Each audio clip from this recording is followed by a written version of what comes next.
ஆண்டவராகிய இயேசுவின் நாமத்தில் உங்கள் யாவருக்கும் என் அன்பின் நல்வாழ்த்துக்கள். சென்ற நாள் நம்ம சந்தித்து கொண்ட போது நிறைய காரியங்களை ஆழமாய் கர்த்தருடைய பாதத்தில் எப்படி ஜெபம் பண்ணுவது, கர்த்தர் நமக்கு தருவேன் என்று வாக்குத்தத்தம் பண்ணின கடைசி கால ஜெப அபிஷேகம் எப்படிப்பட்ட புதிய முறை ஜெபங்களுக்குள்ளெல்லாம் நம்மை வழிநடத்தப் போகிறது என்பதை நம்ம கவனித்து பார்த்தோம்.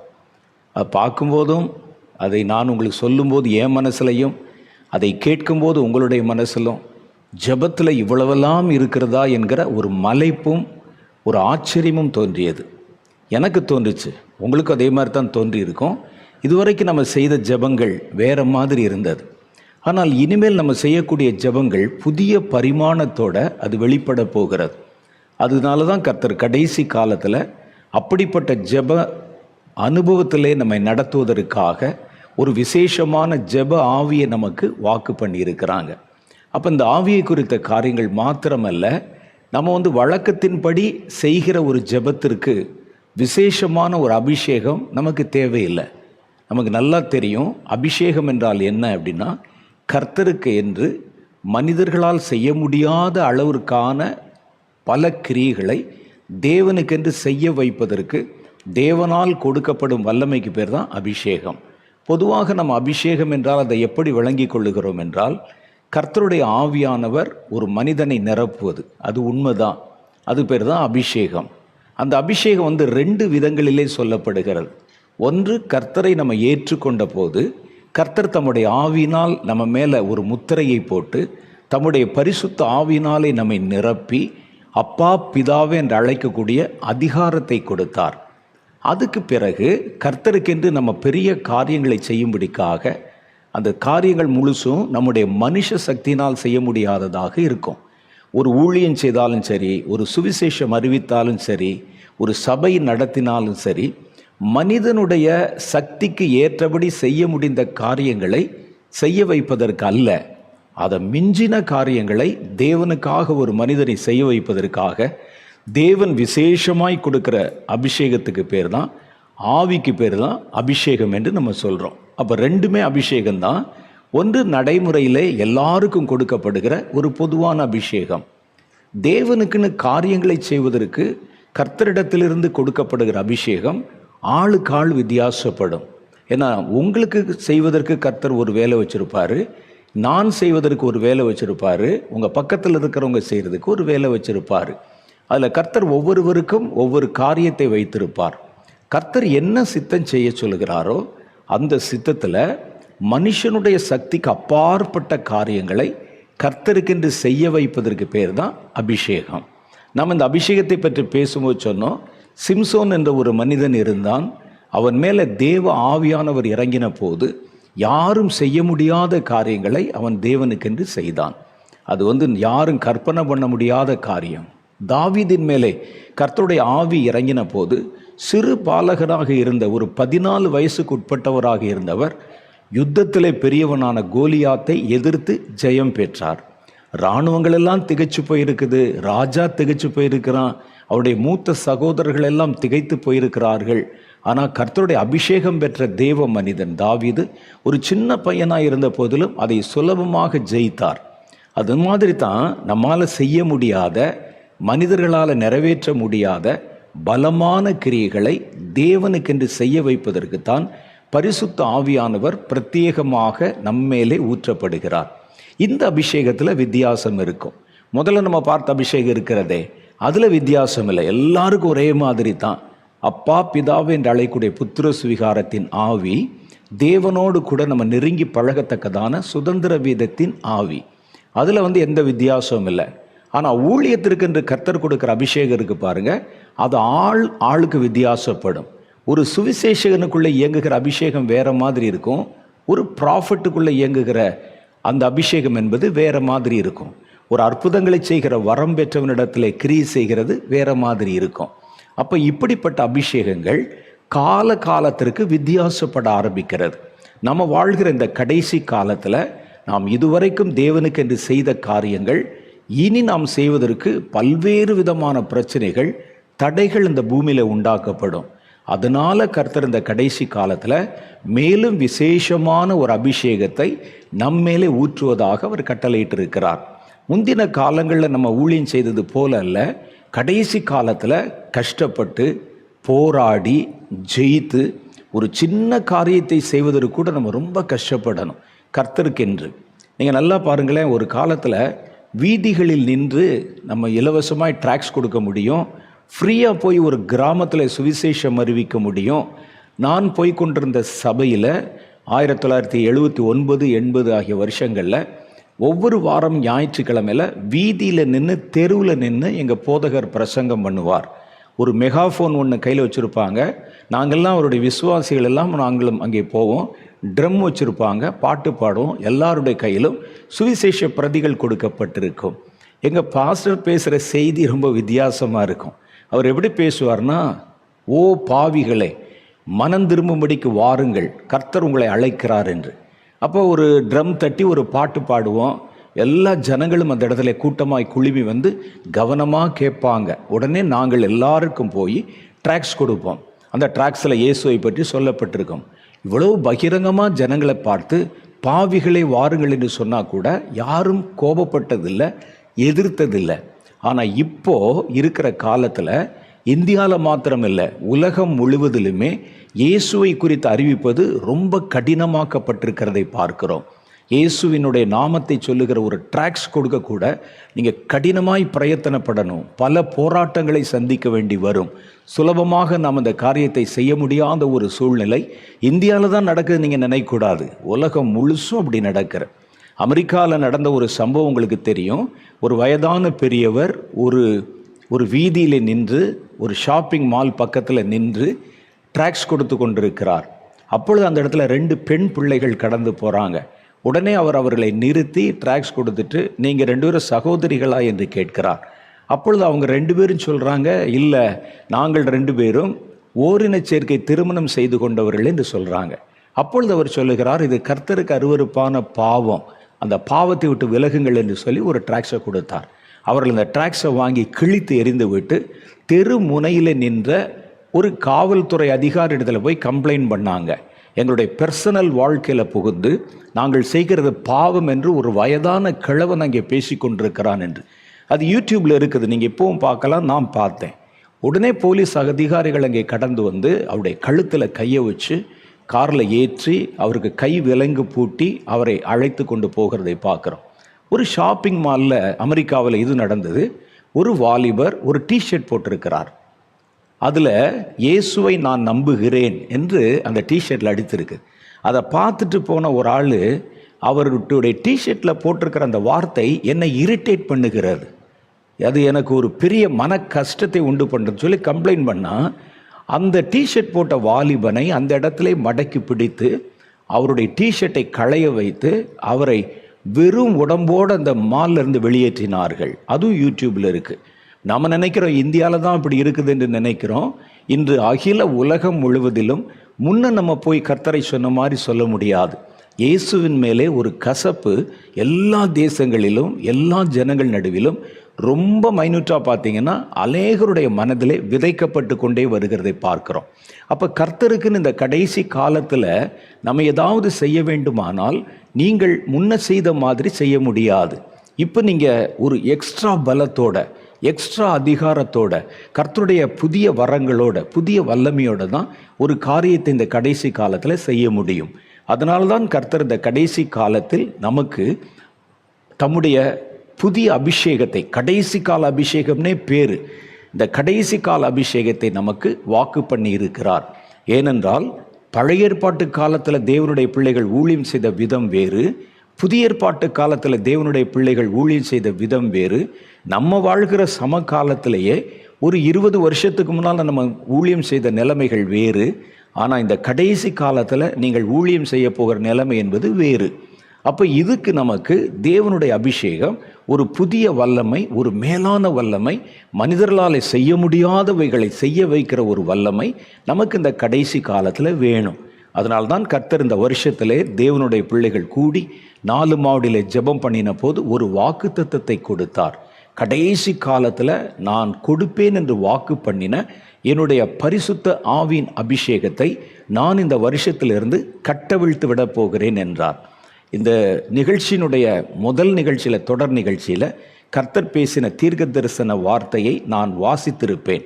அதில் ஆண்டவர் சொன்னார், பூமிக்கு அனுப்பப்படுகிற கர்த்தருடைய ஆவி 7 ஆவி என்று சொல்லி வெளிப்படுத்தின விசேஷம் 5வது அதிகாரம் 6வது வசனத்தில் தெளிவாக சொல்லப்பட்டிருக்கிறது. அந்த 7 அபிஷேகத்தில் 4 அபிஷேகத்தை நான் பூமி எங்கிலும் கட்டவிழ்த்து விட போகிறேன். அந்த ஆவியை நான் கட்டவிழ்த்து விடப்படும் போது என் ஜனங்கள் அதை பெற்றுக்கொள்வார்கள் என்றார். அதற்கு பிறகு இன்னும் கொஞ்சம் காலங்கழித்து கர்த்தர் மீதி இருக்கிற 3 ஆவிகளையும் கட்டவிழ்த்து விட்டு தம்முடைய ஜனங்களை தம்முடைய புதிய ஆவியினாலும் புதிய பலத்தினாலும் நிரப்ப போகிறதாக வாக்கு பண்ணி இருக்கிறார். அது இந்த வருஷத்தின் மத்திய காலங்களில் இருந்தே அது அனல் மூட்டப்படும், அது எழுப்பப்படும். அது இப்பொழுதிருந்தே அது துவங்கிவிடும். ஆனால் அந்த அபிஷேகத்தை பெறுவதற்கு முன்பாக நமக்கு அந்த அபிஷேகத்தை குறித்த ஒரு ஞானம் வேணும். அதை எப்படி உபயோகப்படுத்துவது என்று தெரியணும். இது எப்படியெல்லாம் உபயோகப்படுத்த முடியும் என்பதை நம்ம தெரிந்து கொள்ளணும். அதனால தான் நம்ம இவ்வளவு நேரம் எடுத்து, இத்தனை வாரங்கள் எடுத்து ஒவ்வொரு அபிஷேகத்தை பற்றியும் நிதானமாக நம்ம தியானித்து வருகிறோம். அதில் முதல் அபிஷேகம் நமக்கு சொல்லுகிறது, கடைசி காலத்தில் ஜெப ஆவியின் அபிஷேகம், ஜெபிக்க வைக்கிற ஒரு அபிஷேகம். நம்ம எல்லா காலத்திலும் தான் ஜெபம் பண்ணி இருக்கிறோம். சர்ச்சுக்கு போனால் ஜெபம் பண்ணுறோம், சாப்பிட்றதுக்கு முன்னால் ஜெபம் பண்ணுறோம், பிள்ளைகளை பள்ளிக்கு அனுப்புவதற்கு முன்னால் ஜெபம் பண்ணுகிறோம். கர்த்தருடைய பிள்ளைகள், கிறிஸ்தவர்கள் ஜெபம் பண்ணாத காரியமே கிடையாது. திருமணத்தில் ஜெபம் பண்ணுறோம், விருந்து வைக்கும்போது ஜெபம் பண்ணுறோம். சில இடத்துல பார்த்தீங்கன்னா திருமணத்துக்கு சமையல் பண்ணுற இடத்துல நின்று ஜெபம் பண்ணுவாங்க. அரிசி களைந்து போடும்போது போதகர்கள் போய் ஜெபம் பண்ணுறதை பார்த்துருக்கிறேன். விறகு பற்ற வைக்க போது அதில் ஜெபம் பண்ணுறதை பார்த்துருக்கிறேன். நம்ம எல்லாவற்றிலும் தான் ஜெபம் பண்ணுகிறோம். ஆனால் கர்த்தர் நமக்கு இனிமேல் நம்மை ஜெபம் பண்ண வைக்க போகிற முறை வித்தியாசமானது. மனிதனாலே செய்ய முடியாத புதிய பரிமாணத்தில் இருக்கிற ஜெப அனுபவத்திற்குள்ளே கர்த்தர் நம்மை நடத்துவதற்காகத்தான் ஜெப ஆவியை நமக்கு வாக்கு பண்ணி இருக்கிறார். என்னாலேயே செய்ய முடிஞ்ச அளவு ஜெபத்தை செய்வதற்கு பரிசுத்த ஆவியானவர் எதற்கு என் மேலே வரணும்? இதான் என்னாலேயே செய்ய முடியுமே, கண்ணை மூடி என்னாலே ஜெபம் பண்ண முடியுமே, கண்ணை மூடி என்னாலே ஒரு காரியத்தை பேச முடியுமே, இவ்வளவுதான் ஜெபம் என்று நம்ம வச்சிருக்கிறோமே. அதெல்லாம் தாண்டி வேறொரு முறை ஜெபம், வேறொரு முறையிலே ஆசீர்வதிக்கப்பட்ட, பலமூட்டப்பட்ட, வல்லமை நிறைந்த ஒரு ஜெபம். இந்த ஜெபத்தை செய்ய வைப்பதற்குத்தான் கடைசி காலத்தில் கர்த்தர் ஜெப ஆவியின் அபிஷேகத்தை நம்மேல் கொடுப்பதாக வாக்குத்தத்தம் பண்ணி இருக்கிறார். இந்த ஜெபம் எப்படியெல்லாம் வித்தியாசப்படும், ஜெபத்தில் எத்தனை படிகள் இருக்கின்றன, ஜெபத்தில் எத்தனை ஆழங்கள் இருக்கின்றன என்பதெல்லாம் பற்றி தான் நம்ம ஒவ்வொன்றா வாசித்து கொண்டு வருகிறோம். இந்த ஜெபம் நமக்கு கடைசி காலத்தில் எதற்கு தேவைன்னா, கடைசி காலத்தில் நடக்கிற நிகழ்வுகள், மத்தேயு சுவிசேஷம் 24வது அதிகாரத்தில், லூக்கா சுவிசேஷம் 21வது அதிகாரத்தில் நிறைய பட்டியல் சொல்லப்பட்டிருக்கிறது. இயேசுவே அதை நமக்கு சொல்லியிருக்கிறார். கடைசி நாளில் என்னென்னலாம் நடக்கும்னு. அந்த கடைசி நாட்களுடைய பயங்கரம் எல்லா மனுஷர் மேலும் ஒரு கண்ணி போல வருமாம். சாத்தானை பின்பற்றவங்க மேலேயும் வரும், கர்த்தருடைய ஜனத்தின் மேலேயும் வரும், பூமியினுடைய குடிகள் எல்லார் மேலும் ஒரு கண்ணி போல வரும். ஆனால் அதில் தப்பித்து கொள்வது என்பது ரொம்ப கடினமான காரியம். ஒன்று அதில் மாண்டு போகணும் அல்லது பாதிக்கப்படணும். நிறைய ஜனங்கள் கொத்து கொத்தா மரிப்பாங்க. மரண அலையை பற்றி வெளிப்படுத்தின விசேஷம் நிறைய சொல்லுகிறது. 1/3 மரித்தார்கள், 4/1 மரித்தார்கள் என்றெல்லாம் கணக்கு கொடுக்கப்பட்டிருக்கிறது.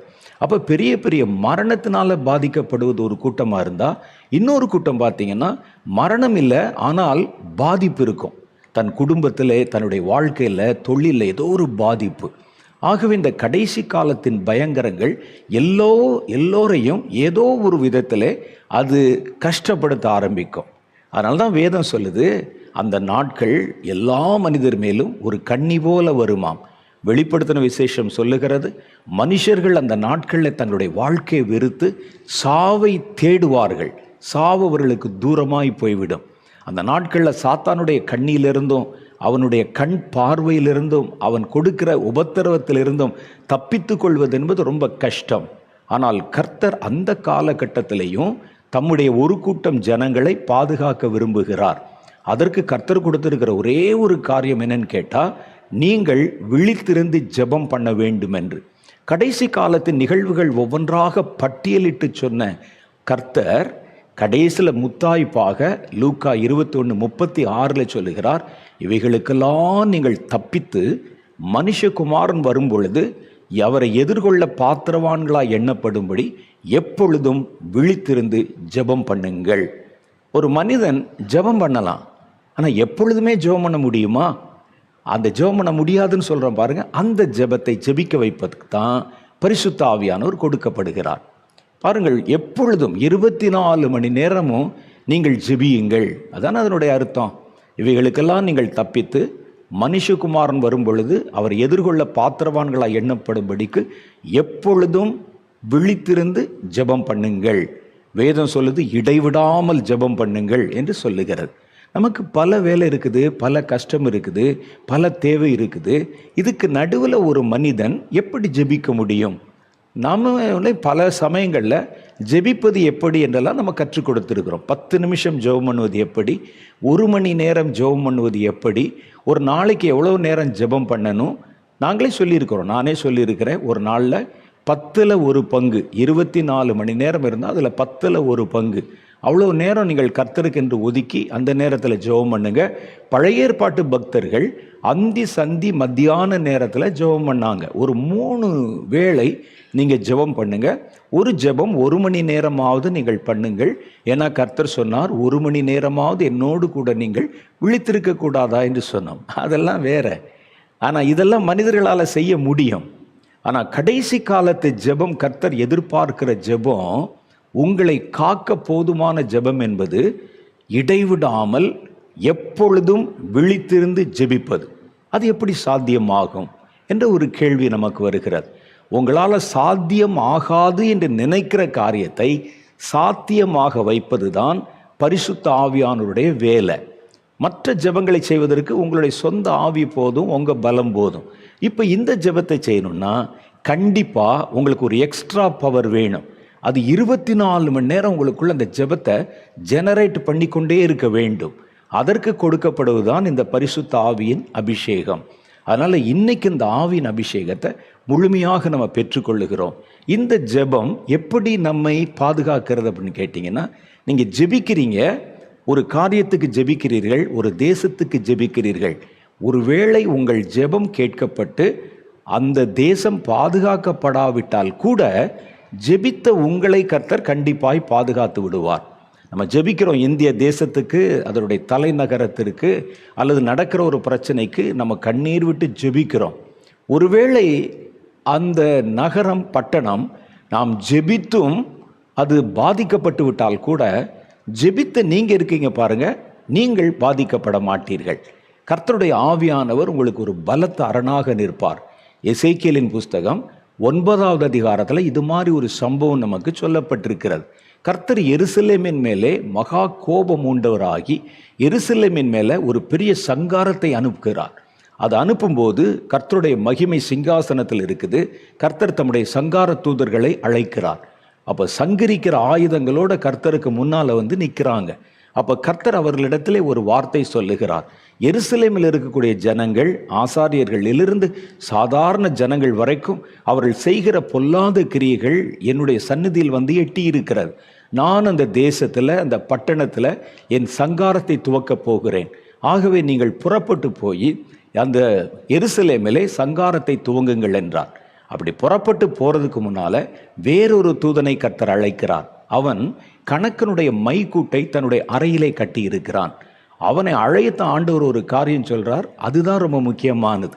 என்ன சொல்றார் அப்படின்னு கேட்டால், இவர்கள் போகிறதுக்கு முன்னால் நீ போய் அந்த பட்டணம் முழுவதும் உருவ கடந்து போய் இந்த பட்டணத்திலே நடக்கிற தீமைகளை கண்டு, தேவாலயத்திலே நடக்கிற அருவருப்புகளை கண்டு, ஆசாரியர்கள் நடந்து கொள்ளுகிற பொல்லாத கிரியைகளை கண்டு மனம் வெறுத்து போய் அழுது, அந்த பட்டணத்திற்காக ஜெபம் பண்ணி உத்தரவாதம் பண்ணுற ஒரு கூட்டம் இருக்கிறாங்க. அவங்க வீட்டில் ஜெபம் பண்ணுறாங்க, குடும்ப ஜெபம் பண்ணுறாங்க. இவர்களெல்லாம் ஜெபிக்கிறார்கள் அல்லவா, அவர்களுடைய நெற்றியிலெல்லாம் ஒரு அடையாளத்தை போடு. அவங்க மேலே நீ கணக்குனுடைய மைக்கூடு வச்சிருக்கிறையே, அந்த மைக்கூட்டினால ஒரு அடையாளத்தை போடு. இதை சொல்லிட்டு கர்த்தர் சங்கார தூதர்களை பார்த்து ஒரு காரியம் சொல்றார். இவர்கள் போன பின்பு நீங்கள் பின்னாலேயே போங்க, எருசலேமுக்குள்ளே புகுந்து உங்கள் கண்கள் யாருக்கும் இறங்க வேண்டாம். குழந்தைகளாக இருந்தாலும், வாலிபராக இருந்தாலும், பெண்களாக இருந்தாலும், கன்னி பெண்களாக இருந்தாலும், வயதானவர்களாக இருந்தாலும், ஆசாரியர்களாக இருந்தாலும், ஒருவனுக்கும் உங்கள் கண்கள் இறங்க வேண்டாம். நீங்கள் அவர்களை சங்கரித்து தீருங்கள். முதல்ல அதை என்னுடைய தேவாலயத்தில் துவக்கம் பண்ணுங்கள் என்று கர்த்தர் அவர்களுக்கு கட்டளையிடுகிறார். அப்போ அந்த பட்டணத்திற்காக ஒரு கூட்டம் பேர் ஜெபம் பண்ணி இருக்கிறாங்க. அவர்களுடைய நெற்றியிலே முத்திரை போடப்பட்டிருக்கிறது. முத்திரை போட்டவனை மாத்திரம் நீங்கள் கிட்டி சேராதீர்கள் என்று கர்த்தர் அவர்களுக்கு கட்டளை கொடுத்து அனுப்பினார். இதுதான் இப்போ இந்த கடைசி காலத்தில் நடக்க போகுது. நம்ம ஒரு பட்டணத்திற்காக ஜெபம் பண்ணுகிறோம். அந்த பட்டணம் அந்த பாதுகாப்பை பெற்றுக்கொள்ள தகுதி உள்ளதாக இருந்தால், அல்லது நினிவேயை போல தன்னை மாற்றிக்கொள்ள மனதாக இருந்தால், கர்த்தர் அந்த பட்டணத்துக்கு இரக்கம் செய்து உங்கள் ஜெபத்தை கேட்டு அதை பாதுகாப்பார். ஒருவேளை அந்த பட்டணம் கர்த்தர் அந்த பட்டணத்துக்கு இறங்குவதற்கு தகுதியற்றதாக இருந்தால் பட்டணத்தை கவிழ்ப்பார், ஜெபித்த உங்களையோ அவர் பாதுகாத்து கொள்வார். இப்படி தான் கடைசி காலத்தில் ஜெபிக்கிற அவருடைய பிள்ளைகளுடைய நெற்றிகளிலே ஒரு முத்திரை இடுவாங்க. அப்பொழுது இவைகளுக்கெல்லாம் நீங்கள் தப்பித்து மனுஷகுமாரன் வரும்பொழுது எதிர்கொள்ள பாத்திரவான்களாய் எண்ணப்படும்படி எப்பொழுதும் விழித்திருந்து ஜெபியுங்கள் என்று கர்த்தர் சொல்லியிருக்கிறார். இந்த எப்பொழுதும் விழித்திருந்து ஜெபிப்பது என்பது நமக்கு முடியாத காரியம். அதனால தான் நீங்கள் ஏற்றபடி வேண்டிக் கொள்ள வேண்டியது இன்னதென்று அறியாதிருக்கிறபடினாலே ஆவியானவர் உங்களுக்குள் இருந்து வாக்கு கடங்காத பெருமூச்சலோட கண்ணீரோட வேண்டுதல் செய்வதற்கு தம்முடைய விசேஷமான ஜெப ஆவியை உங்கள் மேலே ஊற்றப் போகிறார். இன்னைக்கு ஒரு விசேஷமான நாள். அண்ணன் சொன்ன மாதிரி கடைசி ஜெப நேரத்தில் இந்த அபிஷேகத்தை கட்டவிழ்த்து நம்ம ஜெபம் பண்ண போகிறோம். இந்த அபிஷேகத்திற்காக ஜெபம் பண்ணுகிற நீங்கள் எங்கே இருந்தாலும் கர்த்தருடைய ஆவியானவர் உங்களை நிரப்ப போகிறார். இனி உங்களுடைய ஜெப வாழ்க்கையில் ஒரு புதிய வித்தியாசம் வரும். அதனால் நம்ம இன்னும் ஆழமான செய்திக்குள்ளே போகிறதுக்கு முன்னால் உங்கள் வீட்டில் இருக்கிற எல்லாரையும் நீங்கள் அழைத்து கொண்டு வாருங்கள். இந்த ஜெப அபிஷேகம் என்பது எல்லாருக்கும் பொதுவானது. எல்லாரும் இந்த கடைசி காலத்தில் ஜெப ஆவியினால் நிரப்பப்பட்டு எப்பொழுதும் விழித்திருந்து ஜெபித்தால் மாத்திரம்தான் தீமைகள் அணுகாதபடிக்கு நம்ம தப்பித்து கொள்வதற்கு மார்க்கம் உண்டாகும். அதனால் இந்த அபிஷேகத்தில் வாலிபர்களுக்கு பங்கு இருக்கிறது, குழந்தைகளுக்கு பங்கு இருக்கிறது, சிறியவர்கள் பெரியவர்கள் எல்லாருக்கும் பங்கு இருக்கிறது, பெண்களுக்கு பங்கு இருக்கிறது, ஆண்களுக்கு பங்கு இருக்கிறது, வயசான பெரியவங்களுக்கு பங்கு இருக்கிறது, எல்லா ஊழியக்காரர்களுக்கும் ஒரு பங்கு இருக்கிறது. ஏன்னா கர்த்தர் கடைசி காலத்தில் ஊற்றுகிற அபிஷேகங்களை பற்றி சொல்லும்போது கடைசி நாட்களிலே மாம்சமான யாவர் மேலும் என் ஆவியை ஊற்றுவேன் என்று இந்த கேட்டகரி ஜனங்கள் பற்றியெல்லாம் சொல்லுகிறார். குழந்தைகளை சொல்லுகிறார், வாலிபர்களை சொல்லுகிறார், பெரியவர்களை சொல்லுகிறார், ஊழியர்களை சொல்லுகிறார். அதே மாதிரி தான் இந்த கடைசி காலத்தில் கர்த்தர் ஊற்றப் போகிற இந்த ஜெப ஆவி என்பது எல்லாருக்கும் தேவை. அவன் தான் செய்கிற ஜெபத்தின் மூலம்தான் இந்த கடைசி கால கொடுமைகளிலிருந்து தப்பித்து கொள்வதற்கு வாய்ப்பு இருக்கும். அதனால் உங்கள் பிள்ளைகள் எங்கே இருந்தாலும், ஒருவேளை உள்ள எக்ஸாமுக்கு படிச்சுக்கிட்டு இருந்தாலும் கொஞ்சம் நேரம் கழித்து படிக்கலாம். ஒன்றும் பெருசாக எந்த பாதிப்பும் வந்து விடாது. உங்கள் பிள்ளைகளெல்லாம் கூப்பிட்டு உட்கார வைங்க, ஆயத்தப்படுத்துங்க. கடைசியில் ஒவ்வொருவருக்காக ஜெபம் பண்ணுவாங்க. ஒவ்வொருவருக்குனா வந்து ஜெபம் பண்ணுறதுல ஒவ்வொரு குரூப்புக்கு ஜெபம் பண்ணுவாங்க. குழந்தைகளை நினைத்து ஜெபம் பண்ணுவாங்க. அந்த நேரத்தில் நீங்கள் என்ன செய்யணும், உங்கள் பிள்ளைகளை அழைத்து அவங்க தலையில் நீங்கள் கை வச்சு முழங்கால் போட்டு, கர்த்தாவே என்னுடைய கர்ப்ப பிறப்பான பிள்ளைகளை நாங்கள் ஒப்பு கொடுக்குறோம், அவங்கள அந்த ஜெப ஆவியில நிரப்புங்க, அது அவர்களுக்கு வேண்டும் என்று நீங்கள் ஜெபிக்கணும். அப்போ கர்த்தருடைய ஆவியானவர் நிரப்புவார். வாலிபர்களை நினைவு கூர்ந்து ஜெபம் பண்ணுவாங்க. அப்போ ஜெபம் பண்ணும்போது வாலிபர்கள் தங்களை ஒப்பு கொடுத்து ஜெபம் பண்ணணும். இந்த ஜெப ஆவியனை நிரப்பும்படிக்கு ஒப்பு கொடுக்கணும் அப்படின்னு நீங்கள் கேட்கணும். அப்பொழுது கர்த்தருடைய ஆவியானவர் உங்களை நிரப்புவார். அதே போல் குடும்ப தலைவர்கள், தகப்பன், தாய் இருப்பீங்க. நீங்கள் எல்லாரும் இப்பொழுது அந்த இடத்துல முழங்கால் படிட்டு ஜெபம் பண்ணணும். அதே போல் தேவனுக்கு ஊழியம் செய்கிறவங்க இருப்பாங்க. அவர்களையும் சொல்லி ஜெபம் பண்ணுவாங்க. நீங்கள் எந்த ஊழியத்தை செய்தாலும், ஒரு சபை ஊழியத்தை செய்தாலும், சுவிசேஷ ஊழியத்தை செய்தாலும், ஜெபம் என்பது எல்லாருக்கும் பொதுவானது, தேவையானது, அவசியமானது, அத்தியாவசியமானது. அதனால் ஊழியக்காரர்களை நினைவு கூர்ந்து ஜெபம் பண்ணும்போது சிறிதும் பெரிதுமான ஊழியத்தை செய்கிறவர்கள் இந்த செய்தியை கேட்டுக்கொண்டிருந்தால் நீங்கள் அதுக்காக உங்களை ஒப்பு கொடுத்து ஜெபிக்கணும். கர்த்தர் சமீபத்திற்கும் தூரத்துக்கும் தேவன். நம்ம இங்கேருந்து ஒருமனப்பட்டு செய்கிற ஜெபத்தை கர்த்தர் கவனித்து உங்களை உங்கள் வீட்டிலேயே சந்திப்பார். நீங்கள் முழங்கால் படிட்டு இருக்கிற இடத்துல உங்களை சந்திப்பார். கர்த்தர் தம்முடைய ஆவியின் முத்திரையை உடைத்து உங்கள் தலையை எண்ணெயினாலே அபிஷேகம் பண்ணினதை போல கண்டிப்பாக இந்த தினத்திலே உங்களை அபிஷேகம் பண்ணுவார். பார்க்கத்தான் போறீங்க நீங்கள். அதே போல் வயதான பெரியவர்கள், தாத்தா பாட்டி, நீங்கள் படுத்திருந்தா கூட கர்த்தர் உங்களையும் நிரப்ப விரும்புகிறார். உங்களுக்கு இந்த அபிஷேகம் தேவை. உங்கள் பேரை சொல்லி ஜெபம் பண்ணுவாங்க. இந்த மாதிரி வயது சென்றவர்கள், வயதான பெரியவர்கள், அவர்களை நினைவு கூறுகிறோம். அவர்களை ஜெப ஆவியிலே நிரப்புங்கன்னு சொல்லி நீங்கள் இருந்த இடத்திலே கர்த்தருடைய ஆவியானவர் உங்களை சந்திப்பார். பலமான தம்முடைய ஆவியினால் இன்றைக்கு உங்களை கர்த்தர் நிரப்புவார். உங்களுடைய ஜெப வாழ்க்கை வித்தியாசமாக மாற்றப்படும். இனி நீங்கள் செய்கிற ஒவ்வொரு ஜெபமும் கர்த்தரால் ஏற்றுக்கொள்ளப்படுகிறதையும் கவனிக்கப்படுகிறதையும் உடனுக்குடனே அது அற்புதங்களை கொண்டு வருவதையும் பதிலை பெற்றுக்கொண்டு வருகிறதையும் நீங்கள் தெளிவாக உணரப் போகிறீர்கள். ஆகவே தான் சொன்னேன், இந்த நாள் நமக்கு ஒரு விசேஷமான நாள். அதனால் இந்த நாளில் ரொம்ப ஆயத்தமாக இருங்க. ஜெபத்தோடு இந்த செய்தியை கேளுங்க. இந்த ஜெபத்தினுடைய ஜெப ஆவியை குறித்த கடைசி பார்ட்டு செய்தியை நம்ம கேட்டுட்டு அதுக்கப்புறம் கர்த்தருடைய கரத்தில் நம்ம ஒப்பு கொடுத்து ஜெபம் பண்ண போகிறோம். அப்போ பாருங்கள், இந்த பரிசுத்த ஆவியானவர், ஜெப ஆவி நமக்கு எதற்கு தேவை? நம்மை கர்த்தர் கடைசி காலத்தில் பாதுகாத்து கொள்ள விரும்புகிறார். கடைசி காலத்தில் கர்த்தர் நமக்கென்று வைத்திருக்கிற சித்தத்தை நிறைவேற்ற செய்வதற்கு ஜெபிக்க வைக்க கர்த்தர் விரும்புகிறார். அதுக்குத்தான் கர்த்தர் தம்முடைய ஆவியினாலே நம்ம இந்த நாளில் அபிஷேகம் பண்ணுவதாக வாக்கு பண்ணியிருக்கிறார். ஒருவேளை நீங்கள் கேட்கலாம், நாங்கள் தான் ஏற்கனவே அபிஷேகம் பண்ணப்பட்டு விட்டோமேன்னு. நான் அதனால தான் சொன்னேன், அந்த அபிஷேகம் என்பது வித்தியாசமானது. இந்த அபிஷேகம் இனி வருகிற காலத்தில் நீங்கள் ஒவ்வொன்றுக்கும் வெவ்வேறு விதமாக கிரியை செய்ய வேண்டும். முதல்ல இருந்த மாதிரி இல்லை. அதனால தான் இந்த விசேஷித்த ஆவியை, அபிஷேகத்தை கர்த்தர் நமக்கு வாக்குத்தத்தம் பண்ணி அதை கட்டவிழ்த்து விடுவதற்கு இந்த நாளை உங்களுக்கு குறிப்பிட்டு வைத்திருக்கிறார். இந்த நாளில் கர்த்தருடைய செய்தியை கேட்குற நீங்கள் பாக்கியவான்கள். முழங்கால் படியிட்டு ஜெபம் பண்ணுறவங்க பாக்கியவான்கள். இந்த வார்த்தைகளை விசுவாசிக்கிற நீங்கள் பாக்கியவான்கள். அப்போ இந்த கடைசி கால அபிஷேகத்தில் பிரதானமான அபிஷேகம் ஜெப ஆவியின் அபிஷேகம். இந்த ஜெப ஆவி எப்படியெல்லாம் கிரியை செய்யும் என்பதை பற்றி தான் நான் உங்களுக்கு வேதத்தில் சொல்லப்பட்டு இதற்கு முன்னால் இங்கொன்றும் அங்கொன்றுமாக காட்டப்பட்ட பல காரியங்களை எடுத்து உங்களுக்கு சொல்லி இனி வருகிற காலத்தில் இதெல்லாம் உங்கள் வாழ்க்கையில் ஜெபத்தின் மூலம் நடக்கிறதை நீங்கள் பார்ப்பீர்கள் என்று சொன்னேன். அப்போ இந்த ஜெப ஆவியில் என்னென்ன வல்லமையெல்லாம் இருக்கிறதுன்னு கேட்டிங்கன்னா, இந்த ஜெப ஆவியோடு சேர்ந்து அந்நிய பாஷை கொடுக்கப்படுகிறது. அந்நிய பாஷை என்பது நம்ம ஏற்கனவே பார்த்துருக்கிறோம்.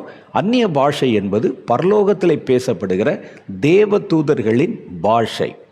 1 கொரிந்தியர் புஸ்தகம் 13வது அதிகாரம் 1ஆம் வசனத்தில் படித்தீங்கன்னா, நான் மனுஷர் பாஷைகளை பேசினாலும் தூதருடைய பாஷையை பேசினாலும் என்று அவர் சொல்லுவார். அதில் 2 பாஷையை பற்றி பேசுகிறார். மனுஷருடைய பாஷையை மனிதன் பேச முடியும், தேவதூதருடைய பாஷையை மனுஷன் பேச முடியுமா? பேசுவார்கள் என்பதுதான் அந்த வசனம் நமக்கு சொல்லுகிற காரியம். அப்போ மனுஷர் பேசுகிற பாஷை என்றால் பற்பல பாஷையை குறிக்கிறது. ஏதோ ஒரு மூலையில் எனக்கு தெரியாத ஒரு மொழியை வேறு மாநிலத்திலேயோ வேறு தேசத்திலேயோ வேறு இனத்தாரோ ஜனத்தாரோ பேசலாம். அதை பரிசுத்த ஆவியானவர் என்னை பேச வைக்கும்போது அது மனுஷர் பாஷை, பற்பல பாஷை என்று அர்த்தமாகிறது. தேவதூதரின் பாஷை என்று ஒரு வார்த்தை போட்டிருக்குதே, அந்த பாஷை தான் கர்த்தருடைய ஆவியானவர் நமக்குள்ளே தருகிற பரலோக பாஷை. பரலோக பாஷையில் பேசுகிறவன் மனிதனோட பேசுவதல்ல, மனிதனோட பேச முடியாது. நீங்கள் அந்நிய பாஷையை மனிதனோட பேச முடியாது. ஆனால் பற்பல பாஷை பேசுகிறவர்கள் மனிதனுக்கு ஒரு செய்தியை சொல்ல முடியும். ஆனால் அந்நிய பாஷையில் பேசுகிறவனை பற்றி வேதம் சொல்லுகிறது, அந்நிய பாஷையிலே பேசுகிறவன் தேவனோடே ரகசியங்களை பேசுகிறான். அப்போ இந்த ஜெப ஆவியில் அந்நிய பாஷை பேசுகிற புதிய வரம், அந்த வரம் அங்கே இணைக்கப்பட்டிருக்கும். இது முன்னெப்போதையும் விட இப்பொழுது உங்கள் வாழ்க்கையில் பலமாக கிரியை செய்யும். நீங்கள் பல மணி நேரங்கள் காத்திருந்து ஜெபிக்கும்போது அதில் தேவன் தம்முடைய ஆவியினாலே உங்களை நிரப்பி ஒரு புதிய பாஷையை, அந்நிய பாஷையை பேச வைப்பார். அது வரும்போது நீங்கள் அதை விட்டுறாதீங்க, நிறுத்திடாதீங்க. அந்த பாஷையில் பேச பேச உங்களுடைய ஆவி பலம் பெறுவதையும் தேவனுடைய ஞானத்தினால் நிரப்பப்படுவதையும் தேவனுடைய ஆழங்களை விளங்கி கொள்ளுகிறதையும் உங்களால் உணர முடியும். இது இந்த ஜெப ஆவியோடவே இணைந்திருக்கிற ஒரு ஆவி. இந்த ஜெப ஆவினா இதில் இத்தனை பார்ட் இருக்கிறது. அப்போ இந்த அந்நிய பாஷை தான் முதல்ல வரும். நீங்கள் ஜெபத்தில் உட்கார்ந்துருக்கும் போது ஒருவேளை எனக்கு அர்த்தம் விளங்கவில்லை என்று சொல்லி அதை நீங்கள் முடிச்சிடக்கூடாது. அதை பற்றி நான் பேசினேன். 2வது காரியம் பாருங்கள், ஆவியிலே நிரம்பும் பொழுது ஆவியிலே எடுத்துக்கொள்ளப்பட்டு கர்த்தர் சொல்லுகிற இடத்துல போய் ஜெபம் பண்ணுகிற அனுபவம், அதை பற்றி நம்ம பேசினோம். அது ஆவிக்குரிய அனுபவங்கள். இந்த அபிஷேகத்தில் ஆவிக்குரிய அனுபவங்களும் இருக்கிறது. நீங்கள் ஜெப ஆவிக்கு முழுவதும் இடம் கொடுத்து அதில் ஆழத்தில் நீங்கள் ஜெபம் பண்ண ஆரம்பிக்கும் போது உங்களுடைய ஆவியையும் எலும்புகளையும் கணுக்களையும் அது ஊடு பிரிக்கிறதாக, வேறு பிரிக்கிறதாக மாறி உங்களை தேவ ஆவியின் மண்டலங்களுக்குள்ளே நுழைய பண்ணவும், எங்கெங்கெல்லாம் நமக்கு ஜெபம் தேவையோ அந்த இடங்களில் உங்களை எழுப்பி செல்லுகிறதை உங்களால் பார்க்க முடியும். பரிசுத்த ஆவியானவருடைய கை பலமாய் இறங்கின போது எசேக்கியேலுடைய ஆவியை கர்த்தர் வானத்துக்கும் பூமிக்கும் நடுவிலே எடுத்துக்கொண்டு போனார் என்று எசேக்கியேலின் புஸ்தகம் 8வது அதிகாரம், எசேக்கியேலின் புஸ்தகம் 11வது அதிகாரத்தில் வாசித்தோம். அதே மாதிரி தான் அந்த வல்லமை அது அமர்ந்துச்சே, அந்த வல்லமை இந்த ஜெப ஆவியிலே இணைக்கப்பட்டிருக்கிறது. அந்த ஆவியில் என்னென்ன பார்ட்டெல்லாம் இருக்குது பாருங்க. உங்களை அந்நிய பாஷை பேச வைக்கிறது இருக்குது, பவரு. உங்களுடைய ஆவியை வேறொரு இடத்துக்கு எடுத்து செல்லுகிற அந்த வல்லமை இருக்கிறது. அந்த வல்லமை தான் அவர்கள் மேலே இறங்குச்சு. இப்படி ஒவ்வொரு காரியத்தையும் நம்ம பார்த்து கொண்டு வருகிறோம். நேற்றைய தினம் நம்ம பார்த்த பொழுது நமக்கு நிறைய ஆச்சரியம் இருந்தது. இப்படியெல்லாம் இருக்குமா? இதெல்லாம் ஜெபிக்க முடியுமா? இதெல்லாம் ஜெபிக்க முடியாது. அதை முடியாததை முடிய பண்ணத்தான் கர்த்தருடைய அபிஷேகம் உங்கள் மேல் இறங்குகிறது. நீங்களாக உட்காந்து ஜெபம் பண்ணால் இதெல்லாம் நமக்கு சாத்தியம் இல்லை. ஆனால் கர்த்தருடைய ஆவியானவர்களை இடைவிடாமல் ஜெபிக்க வைப்பார். இனி என்ன நடக்கும் தெரியுமா? நீங்கள் பரிசுத்த ஆவியிலே நீங்கள் பெற்றுக்கொள்ள போகிற அந்த கடைசி கால ஜெப ஆவியிலே நிறைந்து ஜெபம் பண்ண ஆரம்பிக்கும் போது, ஜெபத்தை ஆரம்பிக்கிறதா உங்கள் கையில் இருக்குதோ, முடிக்கிறது கர்த்தருடைய கையில் தான் இருக்கும். நீங்கள் நினைச்சாலும் அது முடிக்க முடியாது. கர்த்தருடைய ஆவியானவர் உங்களுக்குள்ளே நிரம்பி வழிகிற ஒரு அனுபவத்தை பார்க்கும்படி உங்களுக்கு கிருபை செய்வார். உங்களால் அடக்கிக் கொள்ள முடியாது. இது முடிச்சோன்னே அது முடிச்சோன்னே இதுன்னு. அதுக்கு பிறகு நீங்கள் ஜெபத்தை முடித்து விட்டு வேற வேலைக்கு போனாலும் உங்களுக்குள்ள நல்ல ஒரு காரியத்தை உணர முடியும். என்ன உணர முடியும் தெரியுமா? யாரோ ஒருவர் உங்களுக்குள்ள இருந்து தொடர்ந்து ஜெபம் பண்ணிக்கொண்டே இருப்பதை போல உணர முடியும். சில நேரத்தில் அந்த அபிஷேகத்தில் நிறைந்து நீங்கள் உட்கார்ந்துருக்கும் போதோ, பிரயாணம் பண்ணும்போதோ, வேலை செய்யும் போதோ, வேலை ஒரு பக்கம் ஓடிட்டு இருக்கோம், ஆனால் உள்ளுக்குள்ளே மனதிலே ஒரு ஜெபம் ஓடிக்கொண்டிருக்கும். இதான் இடைவிடாமல் ஜெபம் பண்ணுவது. இந்த அனுபவம் எல்லாம் இனி நமக்கு கிடைக்கும். இந்த அபிஷேகத்தில் இருக்கிற 3வது காரியம் என்னன்னு கேட்டிங்கன்னா, கண்ணீரின் ஆவி. இந்த ஜெபம் பண்ணும்போது ஜெபத்தை பலனுள்ளதாக மாற்றுவதற்கு கண்ணீர் ரொம்ப அவசியமாக இருக்கிறது. அந்த கண்ணீரின் ஆவி. கண்ணீர் என்றால் சும்மா கிளிசரின் போட்டு வர்ற மாதிரி கண்ணீர் இல்லை.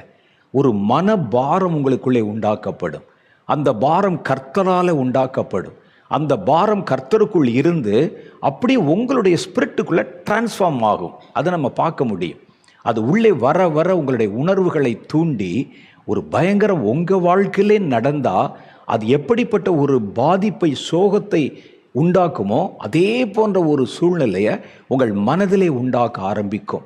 யாரோ ஒருவர், யாரோ தெரியாத ஒரு தேசம், முகம் தெரியாத ஜனங்கள், முகம் தெரியாத தேசத்தார், முகம் தெரியாத சமுதாயம். ஆனால் அதுக்கு ஜெபம் பண்ணும்போது சும்மா ஜெபம் பண்ணலாம், அந்நிய பாஷையில் ஜெபம் பண்ணலாம், சத்தம் போட்டு ஜெபம் பண்ணலாம், அல்லது ஜெபிக்க வேண்டுமே என்று எழுதி வைத்து கொண்டு ஜெபம் பண்ணலாம். இப்போ இதுவரைக்கும் நம்ம பார்த்தீங்கன்னா எழுதி வைத்து கொண்டு ஜெபம் பண்ணுவோம். பல செய்திகளை கேட்டு எழுதி வைத்து கொண்டு ஜெபம் பண்ணுவோம். இனி பாருங்களேன், இதெல்லாம் துவக்க நிலைமையில் ஆரம்ப காலத்தில் ஜெபத்தை பழகுவதற்கு நாம் வைத்து கொண்டது சின்ன ஏதுக்கள்.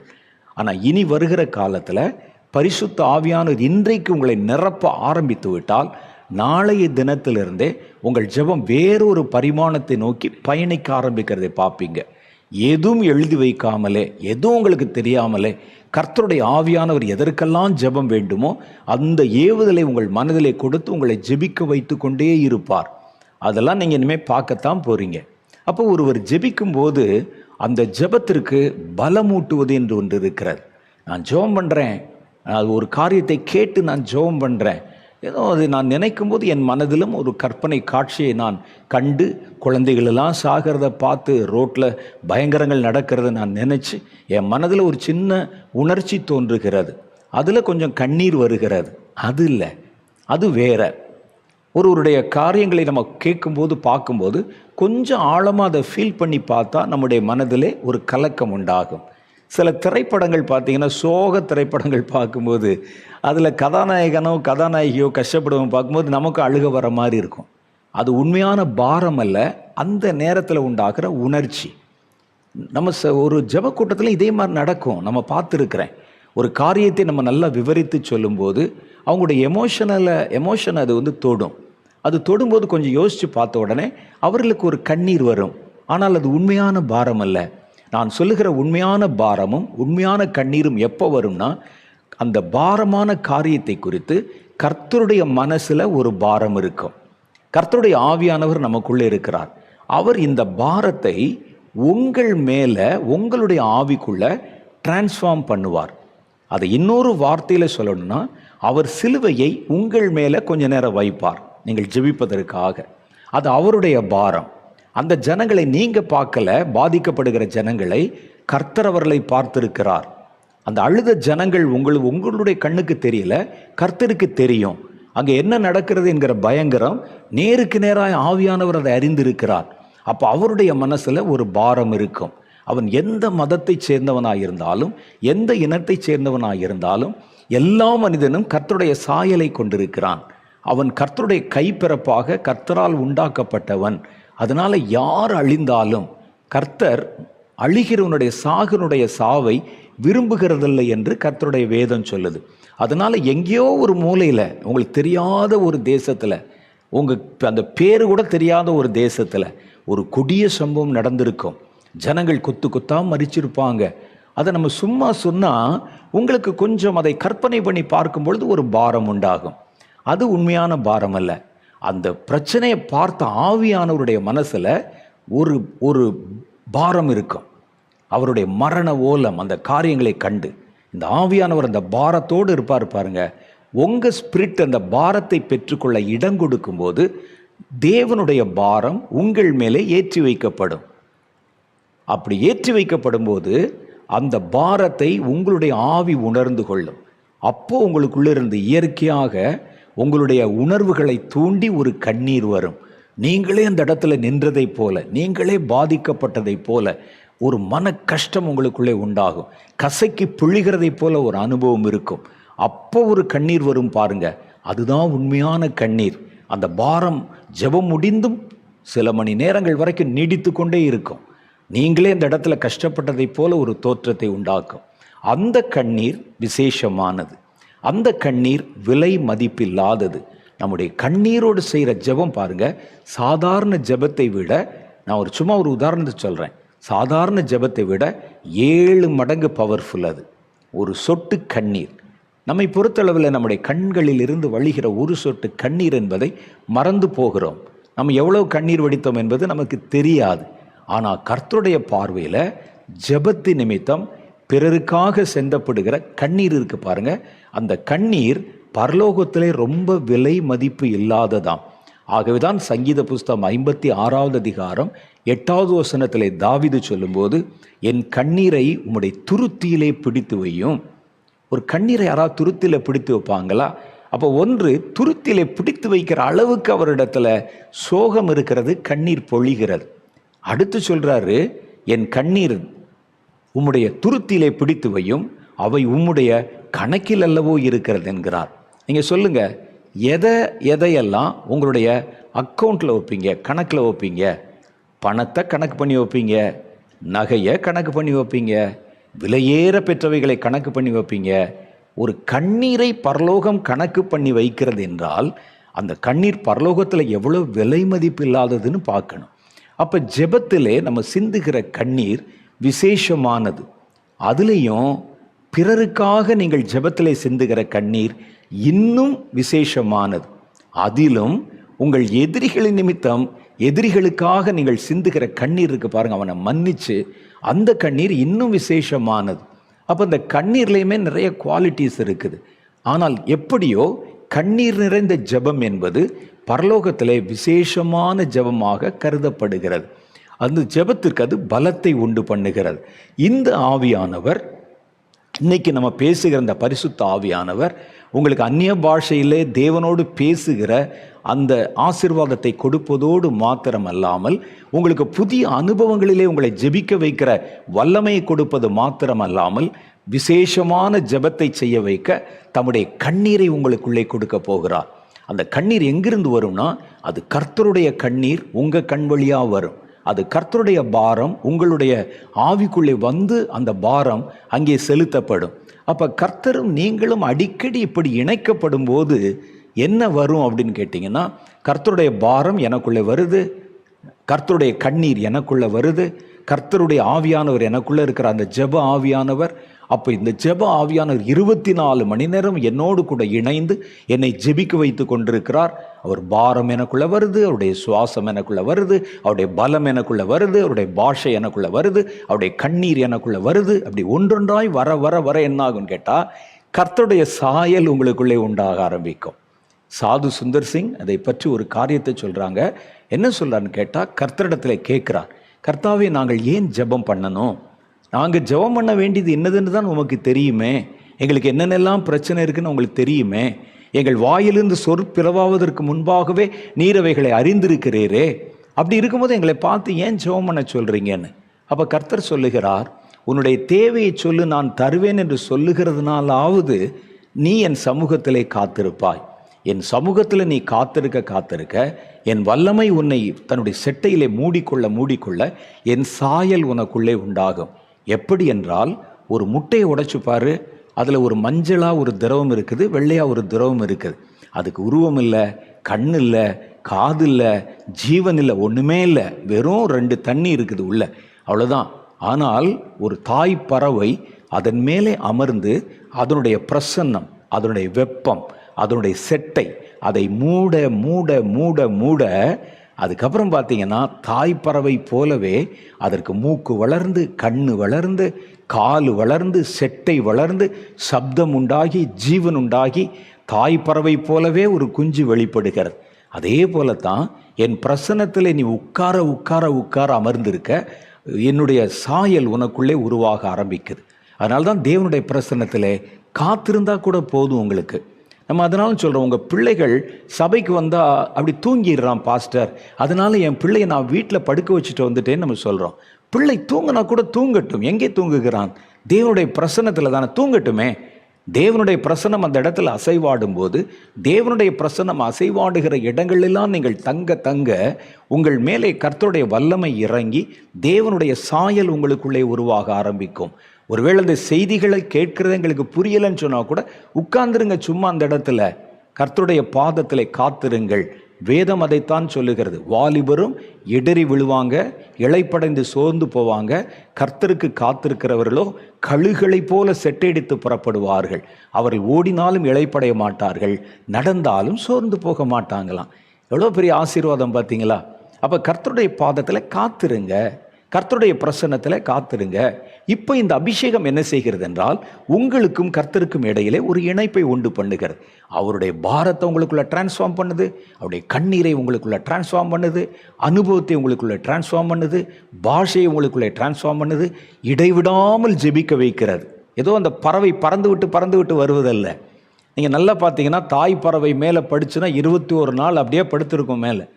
இது எழுந்து போய்விட்டு வருவதில் 24 மணி நேரம் இடைவிடாமல் ஜெபிக்க வைத்து கர்த்தர் உங்களோட கூட மெர்ஜாகி கர்த்தருடைய சாயல் உங்களுக்குள் உருவாக ஆரம்பித்து விடும்.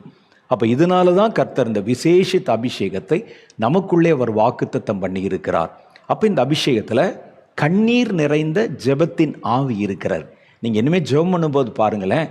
ஆனால் நீங்கள் என்ன செய்யணும்னா, ஜெபத்தை முடிச்சிடாம காத்திருந்து ஜெபிக்கணும். ஒரு காரியத்தை கர்த்தர் சொல்லும்போது காத்திருந்து அந்த காரியத்துக்கு ஜெபிக்க ஒரு பாரம் உங்களுடைய இருதயத்தில் பரிசுத்த ஆவியானவரிடத்திலிருந்து உங்களுக்குள் டிரான்ஸ்ஃபார்ம் ஆகிறதையும் அது உங்களுடைய மேலே ஏற்றுவிக்கப்படுகிறதையும் பிரத்யட்சமாய் உங்களால் பார்க்க முடியும். அப்பொழுதுதான் உங்களால் கட்டுப்படுத்த முடியாத அளவிற்கு எரேமியா ஜெபம் பண்ணாரு பாருங்க. அவருடைய விலா எலும்புகள் எல்லாம் ஏறிக்கொண்டதாம், பெருமூச்சுகளால் இழைத்து போனேன் என்கிறார். என் விலா எலும்புகள் மேலே நெஞ்சு வரைக்கும் ஏறிக்கொண்டது. அந்த அளவுக்கு அந்த பாரத்தை அடக்க முடியல. அது மனுஷனுடைய பாரம் என்று நினைக்கிறீர்கள்? அவர் சொல்லுகிறார், அவருக்கு தெரியுது இது தேவனுடைய பாரம் என்று. ஆகவேதான் எரேமியா 9வது அதிகாரம் 1வது வசனத்தில் சொல்லுகிறார், கர்த்தாவே, என் தலை தண்ணீரும் என் கண்கள் கண்ணீர் ஊற்றுமாய் மாறினால் நலமாயிருக்கும். அப்பொழுது சாக கொடுத்த உம்முடைய குமாரத்தியாக என் தேசத்திற்காக நான் அழுவேன் என்று சொல்லுகிறார். அழுது என் கண்ணீரெல்லாம் வற்றி போயிடுச்சு. வேதனை எனக்கு இதுக்கு மேலே தாங்க முடியல. இந்த பாரம் என்னுடைய பாரம் அல்ல, தேவனிடத்திலிருந்து என் மேல் சுமத்தப்படுகிற பாரம். அந்த ஜனங்களுக்கு அவர் அழ வேண்டும் என்று என்ன இருக்கிறது பாருங்க. மாம்சத்தின்படி சிந்தித்தால் அந்த குறிப்பிட்ட ஜனங்களால் வெகுவாய் பாதிக்கப்பட்டவர் எரேமியா தீர்க்கதரிசி. அவர் பேசின தீர்க்க தரிசனத்தை கிழிச்சு போட்டாங்க. ஜனங்களை ஏவி விட்டு அவருக்கு விரோதமாக பேச வச்சாங்க. கவர்மெண்ட்டே, அரசாங்கமே, ராஜாவே அவருக்கு எதிராக புறப்பட்டு வந்தான். அவரை கையை காலை கட்டி ஒரு பாதாள் குழிக்குள்ள வந்து இறக்கி, இவ்வளவு சகதி இருக்கிற ஒரு குழிக்குள்ள இறக்கி இடுக்கத்தின் அப்பத்தை புசிய கொடுத்தாங்க. அப்படிப்பட்டவர்களுக்கு இவர் ஜெபிக்க வேண்டும் என்றால் அந்த தேசம் பாழ்பட போகுது, அழிய போகிறது என்பதற்கு அவர் கேட்கிறார், ஆண்டவரே என் பலமெல்லாம் வற்றி போய்விட்டது, என் தலை தண்ணீராக மாறட்டும், என் கண்கள் கண்ணீரூற்றாய் மாறட்டும், நான் இன்னும் ஜெபிக்க விரும்புகிறேன். இது நிச்சயமாய் ஒரு மனுஷனுடைய பாரம் அல்ல, தேவனுடைய பாரம். எரேமியாவின் அனுபவம் இனி உங்களுடைய அனுபவமாய் மாறும். கர்த்தர் எதெதர் குறித்தெல்லாம் பாரப்படுகிறாரோ அந்த பாரம் உங்களுக்குள்ள ஏற்றப்படும். இன்னைக்கு இதுவரைக்கும் நம்ம பண்ணுகிற ஜெபத்தில் வித்தியாசம் இருக்கிறது. என் தேசத்திற்கு அழும்போது ஒரு பாரம் வருகிறது, என்னுடைய ஜாதியருக்கு அழும்போது ஒரு பாரம் வருகிறது, என் மொழி பேசுகிறவர்களுக்கு அழும்போது ஒரு பாரம் வருகிறது. இனி அப்படி இருக்காது. கர்த்தருடைய பாரம் எதுவோ அதுதான் உங்களுடைய பாரமாக இருக்கும். கர்த்தர் இந்த நேரத்தில் எதை பற்றி கவலைப்படுகிறாரோ அதுதான் உங்களுடைய கவலையாக இருக்கும். கர்த்தர் இந்த நேரத்தில் எதற்காக கண்ணீர் வடிக்கிறாரோ அதுதான் உங்களுடைய கண்ணீராக இருக்கும். அந்த பாரம் உங்களுக்குள்ளே ஏற்றப்படுவதை பார்ப்பீர்கள். கர்த்தர் எதற்கெல்லாம் ஜெபிக்க வைக்க விரும்புகிறாரோ அந்த ஜெபங்கள் தான் உங்கள் வாயிலிருந்து வெடித்து சிதற ஆரம்பிக்கும். பார்க்கத்தானே போறீங்க, அதுக்கு தானே இந்த அபிஷேகம், அதற்குத்தானே கர்த்தர் இன்றைக்கு உங்களை அழைத்து வந்திருக்கிறார்.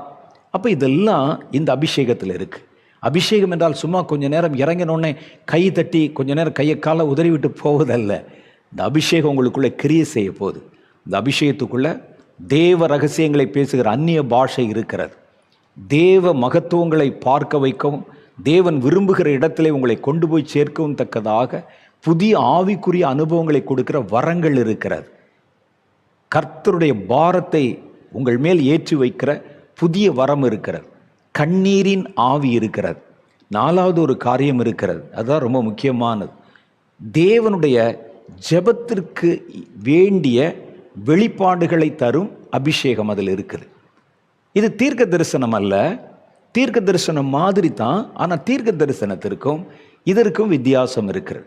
ஜெப வெளிப்பாடுகள், ஜெபிப்பதற்கான வெளிப்பாடுகள் இந்த ஆவியில் உங்களுக்குள்ளே கொடுக்கப்படும். அதான் ரொம்ப விசேஷமானது. இது பார்த்தா தீர்க்க தரிசனம் மாதிரி இருக்கும், ஆனால் தீர்க்க தரிசனம் அல்ல. தீர்க்க தரிசனம் என்பது தேவன் பேசுவதை கேட்டு யார்கிட்ட அதை சொல்லணும் கர்த்தர் சொல்கிறாரோ அவங்களுக்கு போய் சொல்லுவது. இது நீங்கள் யாருக்கும் சொல்லுவதில்லை. நீங்கள் ஜெபிப்பதற்காக காரியங்களுடைய பின்புலத்தை கர்த்தர் உங்களுக்கு வெளிப்படுத்துவார். ஒரு காரியத்தை நீங்கள் நியூஸ் பேப்பரில் படித்தா ஒன்று இருக்கும், ஆனால் உண்மை நிலை வேற ஒன்றாக இருக்கும்.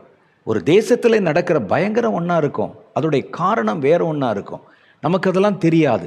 இந்த ஜெபத்திற்கு வெளிப்பாடு என்பது முக்கியம். ஜெப வெளிப்பாடு, வெளிப்பாடுகள் நிறைந்த ஜெபம். இது தீர்க்க தரிசனம் போல இருந்தாலும் இது தீர்க்க தரிசனம் அல்ல. இது காரண காரியங்களை அறிந்து அதற்காக ஜெபிக்க வைக்கிற ஒரு புதிய வெளிப்பாடு. இதெல்லாம் இந்த கடைசி கால ஜெப ஆவியின் அபிஷேகத்தில் இருக்குது. ஒரு சின்ன உதாரணத்துக்கு நான் ஒரு காரியத்தை சொல்கிறேன் பாருங்க. ஒரு தேசம் பாழ்படுகிறது, ஒரு தேசத்தில் பல பிரச்சனைகள் வருகிறது. இப்போது ஒரு சின்ன குறிப்பாக ஸ்ரீலங்கா தேசத்தை எடுத்துக்கொள்வோம். அது எங்களிடத்துல கர்த்தர் பேசி சொன்னதுனால அதை நான் ஒரு உதாரணத்துக்கு எடுத்துக்கொள்ள விரும்புகிறேன். ஸ்ரீலங்கா தேசத்தில் போர் நிறுத்தப்பட்டது. போர் நிறுத்தப்பட்ட பின்பு கொஞ்ச காலம் ஒரு சமாதானமான ஒரு சூழ்நிலை உண்டானது. போர் நிறுத்தப்பட்ட பிறகு உடனே அந்த காரியம் வரல. கொஞ்ச நாட்கள் ஆட்சியாளர்கள் கடுமையாக நடந்து கொண்டார்கள்.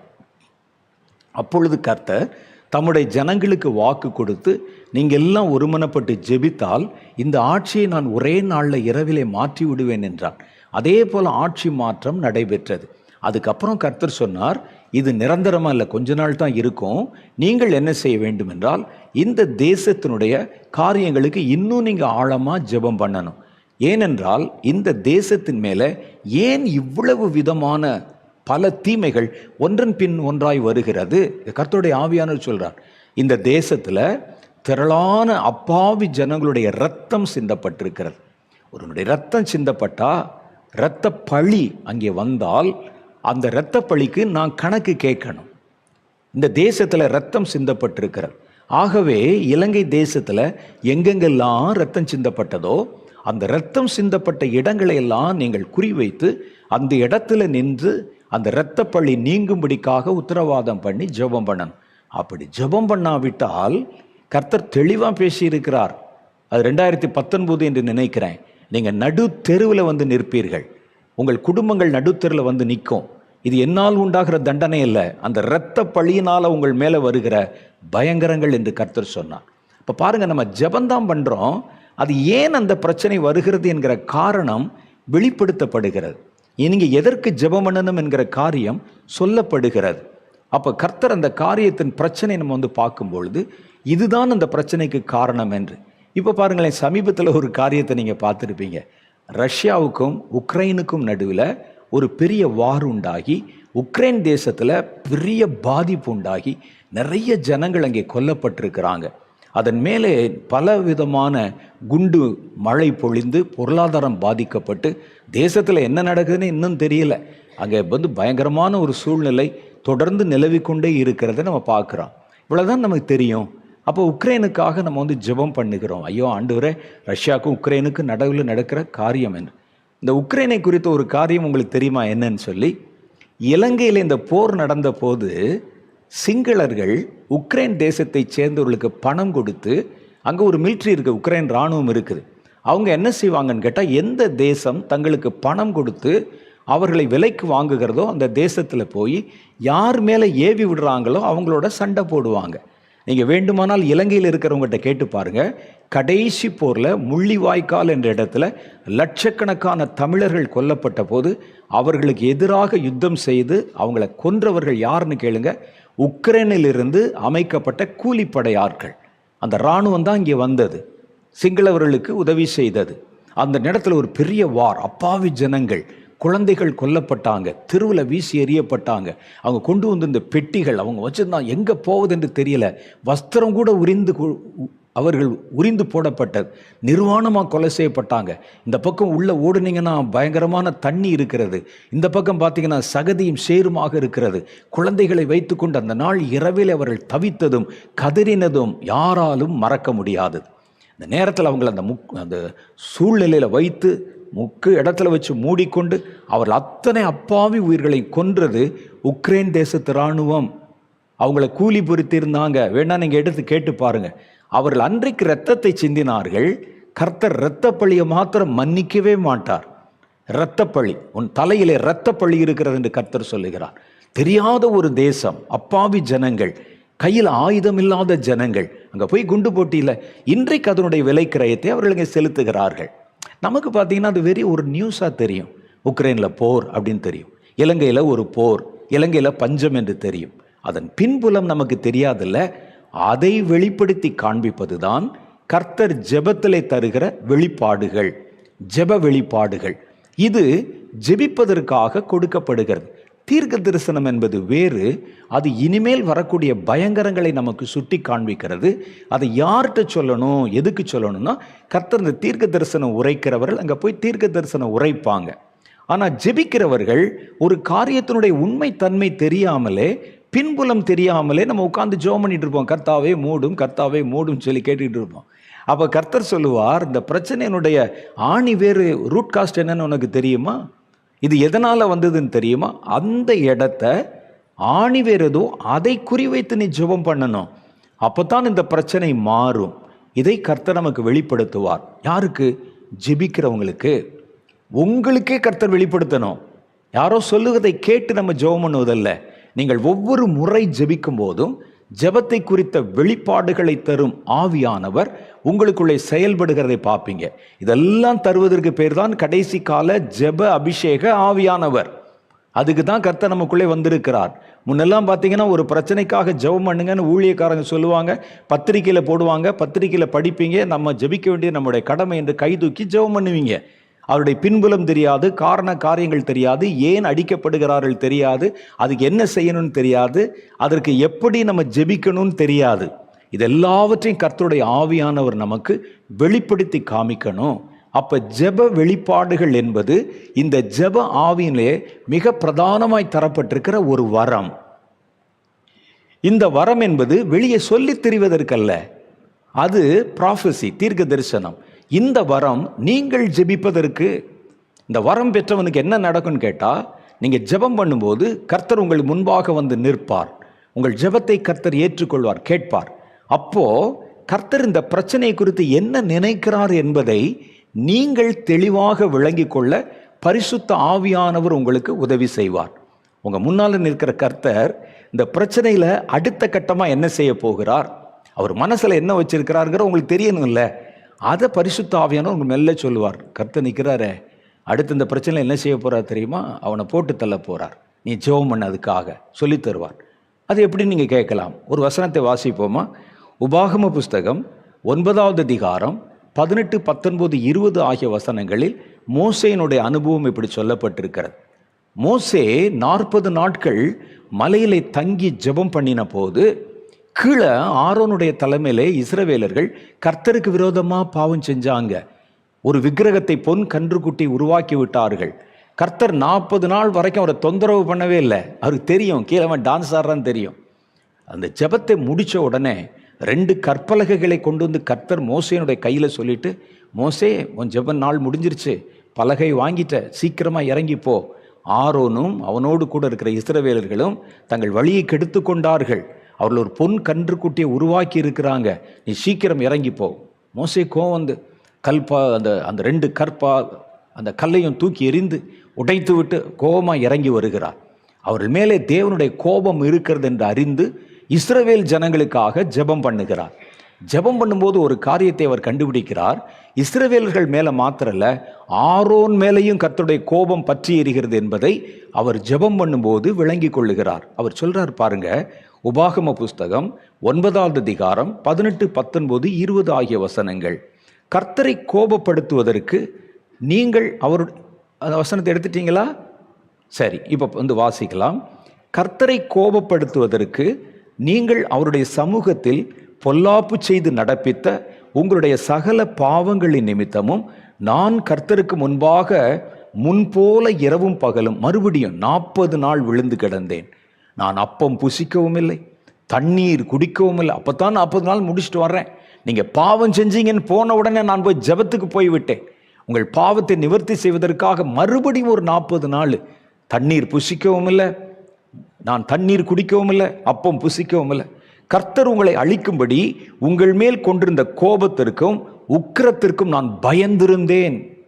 கர்த்தர் அந்த முறையும் என் மன்றாட்டை கேட்டார். அடுத்த வசனம் சொல்றாரு, ஆரோன் மேலேயும் கர்த்தர் கோபமாக இருந்தார், அவனை அழிக்க வேண்டும் என்று இருந்தார். அது எப்படி இவருக்கு தெரியும்? ஜெபத்தில் அவர் காத்திருக்கும் போது அவர் இஸ்ரவேல் ஜனங்களுக்கு தான் ஜெபம் பண்ணிட்டு இருக்கிறாரு. அப்போ ஆவியானவர் அவர் சொல்றாரு, அது மாத்திரம் பத்தாது, ஆரோன் இருக்கிறான் பார், உன் சகோதரன், அவன் மேல கர்த்தர் கோபமாக இருக்கிறார், அவனை அழிக்க வேண்டும் என்று இருக்கிறார், அவனுக்காகவும் ஜெபம் பண்ணு. அப்பொழுது ஆரோனுக்காகவும் ஜெபம் பண்ணேன். ஆரோனுக்காகவும் என்கிற வார்த்தை என்ன சொல்லுதுன்னா, முதல்ல அவர் ஆரோனை மனசிலே கொண்டு வரல. நான் கர்த்தர் தான் அவனை அபிஷேகம் பண்ணிட்டாரே, அவன் ஒரு பிரதான ஆசாரியன் ஆயிற்றே. ஜனங்களுடைய ஒருவேளை அந்த நிர்பந்தத்தினால் அவன் அந்த பொன் கன்றுக்குட்டியை உருவாக்கி இருக்கலாம், அல்லது ஜனங்கள் என்னை கல்லறிவார்கள் என்று பயந்து செஞ்சிருக்கலாம். இவன் மேலே கர்த்தருடைய கோபம் இருப்பதற்கு வாய்ப்பில்லை என்பதனால தான் முதல் பகுதியிலே இஸ்ரவேலர்களுக்காக அவர் ஜெபித்தார். அவர் ஜெபித்து கொண்டிருக்கும் போதே ஒரு காரியத்தை கண்டுபிடித்து விட்டார். கர்த்தருடைய கோபம் இஸ்ரவேல் ஜனங்கள் மேலே மாத்திரம் இல்லை, ஆரோன் மேலேயும் இருக்கிறது. அவனை அழிக்க வேண்டும் என்ற அவர் ஒரு பிளான் வச்சிருக்கிறார். உடனே தெரிந்த உடனே மறுபடியும் மோங்குப்புற விழுந்து ஆரோனுக்காகவும் வேண்டிக் கொண்டார். அப்போ முதல்ல ஜெபம் பண்ணும்போது அவர் ஆரோனுக்காக ஜெபிக்கலை, இஸ்ரவேலருக்கு ஜெபித்தார் என்பது ஆரோனுக்காகவும் என்ற வார்த்தை நமக்கு சுட்டி காண்பிக்கிறது. இப்படித்தான் நம்ம போய் ஜெபத்தில் காத்திருக்கும் போது உங்களுக்குள் இருக்கும் அந்த ஜெப ஆவி கர்த்தருடைய மனதிலே இந்த பிரச்சனை குறித்து அவர் என்ன நினைக்கிறார் என்பதை உங்களுக்கு வெளிப்படுத்தி காட்டிக்கொண்டே இருக்கும். அவர் அடுத்து என்ன செய்ய போறார், கர்த்தருடைய மூவ் என்ன, அடுத்து அவர் மனசில் என்ன வச்சிருக்கிறார், அது உங்களுக்கு அதையும் ஆவியானவர் தான் வெளிப்படுத்துகிறார். இவன் செஞ்ச பாவத்திற்கு அடுத்த தண்டனை அழிவுதான் என்று கர்த்தர் வச்சிருக்கிறது உங்கள் மனசில் ஆவியானவரே அதை வெளிப்படுத்தும் போது உடனே அதற்காக நீங்கள் பரிந்து பேசி ஜெபம் பண்ண ஆரம்பிக்கிறீங்க. அப்போ ஜெபம் பண்ணுகிற இந்த அபிஷேகத்தில் கொடுக்கப்படுகிற வெளிப்பாடுகளின் வரம் என்பது வித்தியாசமானது. அது முதல்ல அந்த பிரச்சனை தேவன் எப்படி பார்க்கிறார், அந்த பிரச்சனையினுடைய பின்புலம் என்ன, இந்த பிரச்சனை அடுத்து எதை நோக்கி நகருகிறது, கர்த்தர் இந்த பிரச்சனையில் என்ன செய்ய மனம் வைத்திருக்கிறார், மன்னிக்க தயவாக இருக்கிறாரா அல்லது அவர்களை அழிக்க தயாராக இருக்கிறாரா, அடுத்தடுத்து என்ன மாதிரி அவருடைய மூமெண்ட்ஸ் இருக்க போகிறது என்பதெல்லாம் இந்த வரம் உங்களுக்கு வெளிப்படுத்தி காமிக்கிறது. தேவனையே புரிந்து கொள்ளுகிற ஒரு வரம். அடுத்து நான் சொன்ன மாதிரி இந்த பிரச்சனையை புரிந்து கொள்ளுகிற ஒரு வரம். மூணாவது காரியங்களை பாருங்க. அதுதான் நான் சொல்றேன், ஒரு காரியத்தை குறித்த ஒரு மன தெளிவை உண்டு பண்ணுகிறது. தேசத்தில் இன்னைக்கு இவ்வளவு நடக்குது, நமக்கு அதான் தெரியும்.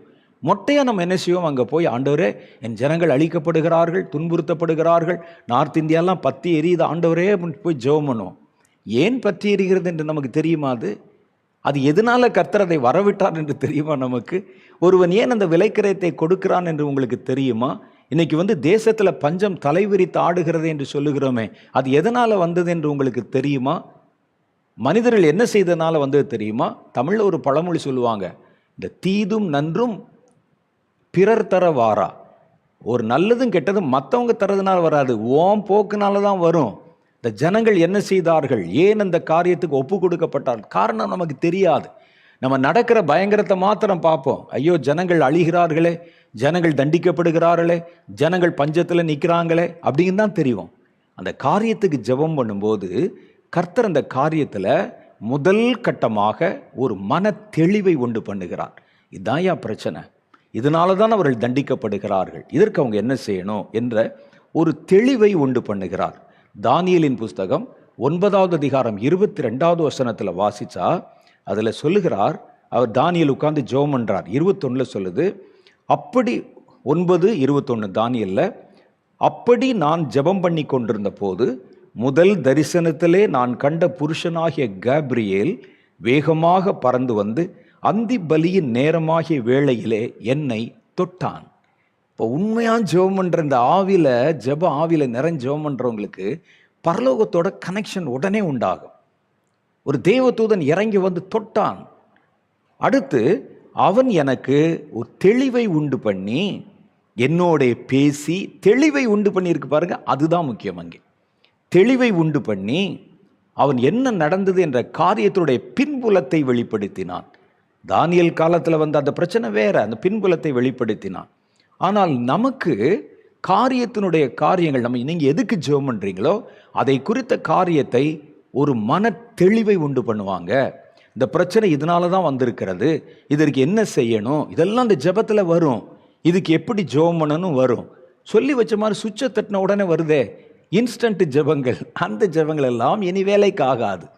ஒரு காலத்தில் நம்ம ஜெபித்தோம், குழந்தையை போல இருந்தோம், குழந்தையை போல பேசினோம், குழந்தையை போல நடந்தோம், குழந்தையை போல பாடினோம், குழந்தையை போல வாழ்ந்தோம். ஆனால் இப்போ இனிமே அப்படி இல்லை, இப்படிலாம் இருக்க முடியாது. இனிமே நீங்கள் ஒரு காரியத்துக்கு ஜெபிச்சா, குறி வச்சு அடித்தா அது விழணும். ஏதோ நம்ம குருட்டாம்போக்கில் அடித்து ஏதோ ஒன்று நடந்ததை வைத்து சாட்சி சொல்லி கொண்டு தெரியக்கூடாது. நம்ம எதை குறி வச்சோமோ அத்தனையும் நடக்கணும். அத்தனை காரியத்திலும் உங்களுடைய ஜெபத்தை கர்த்தர் கேட்கணும். அப்படி இல்லாவிட்டால் இனி வருகிற காலங்களில் நம்ம சாத்தானுக்கு முன்னால் கொண்டு நிறுத்தப்பட்டு அவனை ஜெயிக்கும்படிக்கு ஜெபிக்க வைப்பார் கர்த்தர். கோலியாத்துக்கு முன்னால் கொண்டு வந்த தாவீதை நிறுத்தினதை போல தாவீது ஒரு கல்லை எடுத்துக்கொண்டான், அந்த கல்லை எறிந்தான், அது குறி தப்பாம போய் விழுந்ததுனால கோலியாத்து விழுந்தான். குறி தப்பினா என்ன ஆகும் யோசித்து பாருங்கள். அது மாதிரி ஒரு பிரச்சனை கிடையவே கிடையாது. நீங்க ஜெபிக்க போனா ஜெயிச்சிட்டு தான் வெளியே வரணும்.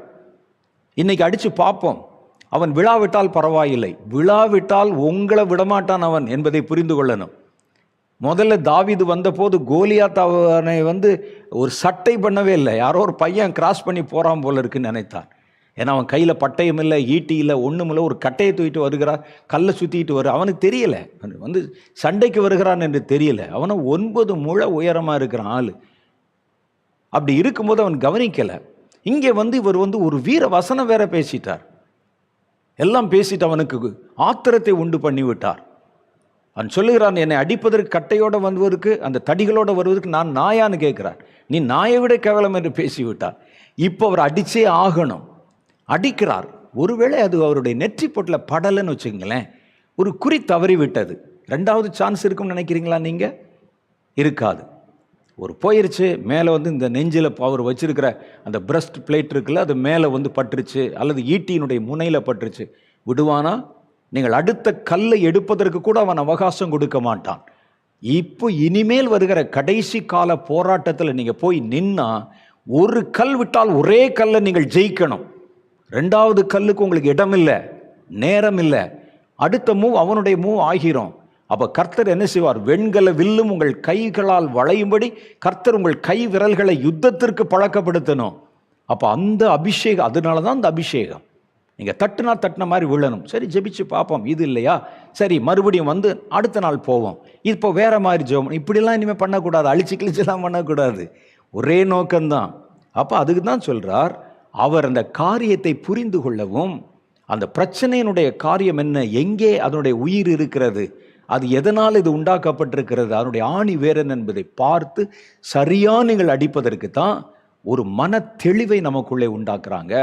அந்தந்த பிரச்சனைகளை குறித்த ஒரு தெளிவை உண்டு பண்றாங்க. அவர் சொல்றார், நீ மிகவும் பிரியமானவன், ஆதலால் நீ வேண்டிக் கொள்ள தொடங்கின போதே கட்டளை வெளிப்பட்டது, நான் அதை அறிவிக்க வந்தேன், இப்போதும் சொல்லுகிற வார்த்தையை நீ கவனித்து கேட்டு தரிசனத்தை அறிந்து கொள். மீறுதலை தவிர்க்கிறதுக்கும், பாவங்களை தொலைக்கிறதற்கும், அக்கிரமத்தை நிவர்த்தி பண்ணுகிறதற்கும், நித்திய நீதியை வருவிக்கிறதற்கும், தரிசனத்தையும் தீர்க்க தரிசனத்தை முத்தரிக்கிறதற்கும், மகா பரிசுத்தம் உள்ளவரை அபிஷேகம் பண்ணுகிறதற்கும், உன் ஜனத்தின் மேலும் உன் பரிசுத்த நகரத்தின் மேலும் 70 வாரங்கள் செல்லும்படி குறிக்கப்பட்டிருக்கிறது. பார்த்தீங்களா, காரியத்தின் தன்மையை விளங்கிட்டார். உடனே ஜோமணி காத்திருந்தார். அதுதான் அந்த ஜெபத்தோட இணைக்கப்பட்ட வரம். அது வெறும் உங்களை ஜெபிக்க வைப்பதல்ல, நீங்கள் ஜெபிக்கிற காரியத்தை குறித்த விவரத்தை உங்களுக்கு தெளிவுபடுத்தணும். அப்பதான் நீங்க அதுக்காக ஜெபம் பண்ணுவீங்க. உக்ரைன் இன்றைக்கு இவ்வளோ கஷ்டத்தை அனுபவிக்கிறதுனா பின்புலம் இருக்கிறது. ரஷ்யாவில் பாதிப்பு உண்டாக்குறதுனா அதில் ஒரு பின்புலம் இருக்கிறது. ஸ்ரீலங்கா இன்றைக்கு பஞ்சத்தில் இருக்குன்னா அதுக்கு ஒரு பின்புலம் இருக்கிறது. அது நமக்கு தெரியாது. செய்தித்தாளில் வரக்கூடிய பிரச்சனை தான் நம்முடைய கண்ணுக்கு தெரியும்.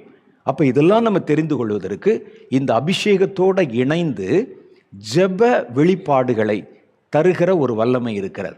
நீங்கள் எந்த காரியத்துக்கு நீங்கள் ஜெபிக்கிறீங்களோ அந்த காரியத்தை குறித்து கர்த்தர் வெளிப்படுத்துவார். கர்த்தர் எங்கிட்ட பேசின போது 2015 வருஷத்தில் தேசமெங்கும் ஒரு பெரிய ஒரு கொடிய காலம் வருகிறது, ஒரு கொள்ளை நோய் வரப்போகுது, அதுக்காக ஜெபம் பண்ணணும் என்று தான் பேசினார். அதற்கு பிறகு நாம் போய் என்ன கொள்ளை நோய் வரப்போகுது என்று கர்த்தருடைய பாதத்தில் காத்திருந்தேன். முதல்ல நாங்கள்லாம் ஜெபம் பண்ணும்போது ஒரு கொள்ளை நோய் வரப்போகிறது, அது சீன தேசத்திலேருந்து அவ்வளோதான் சொன்னார்.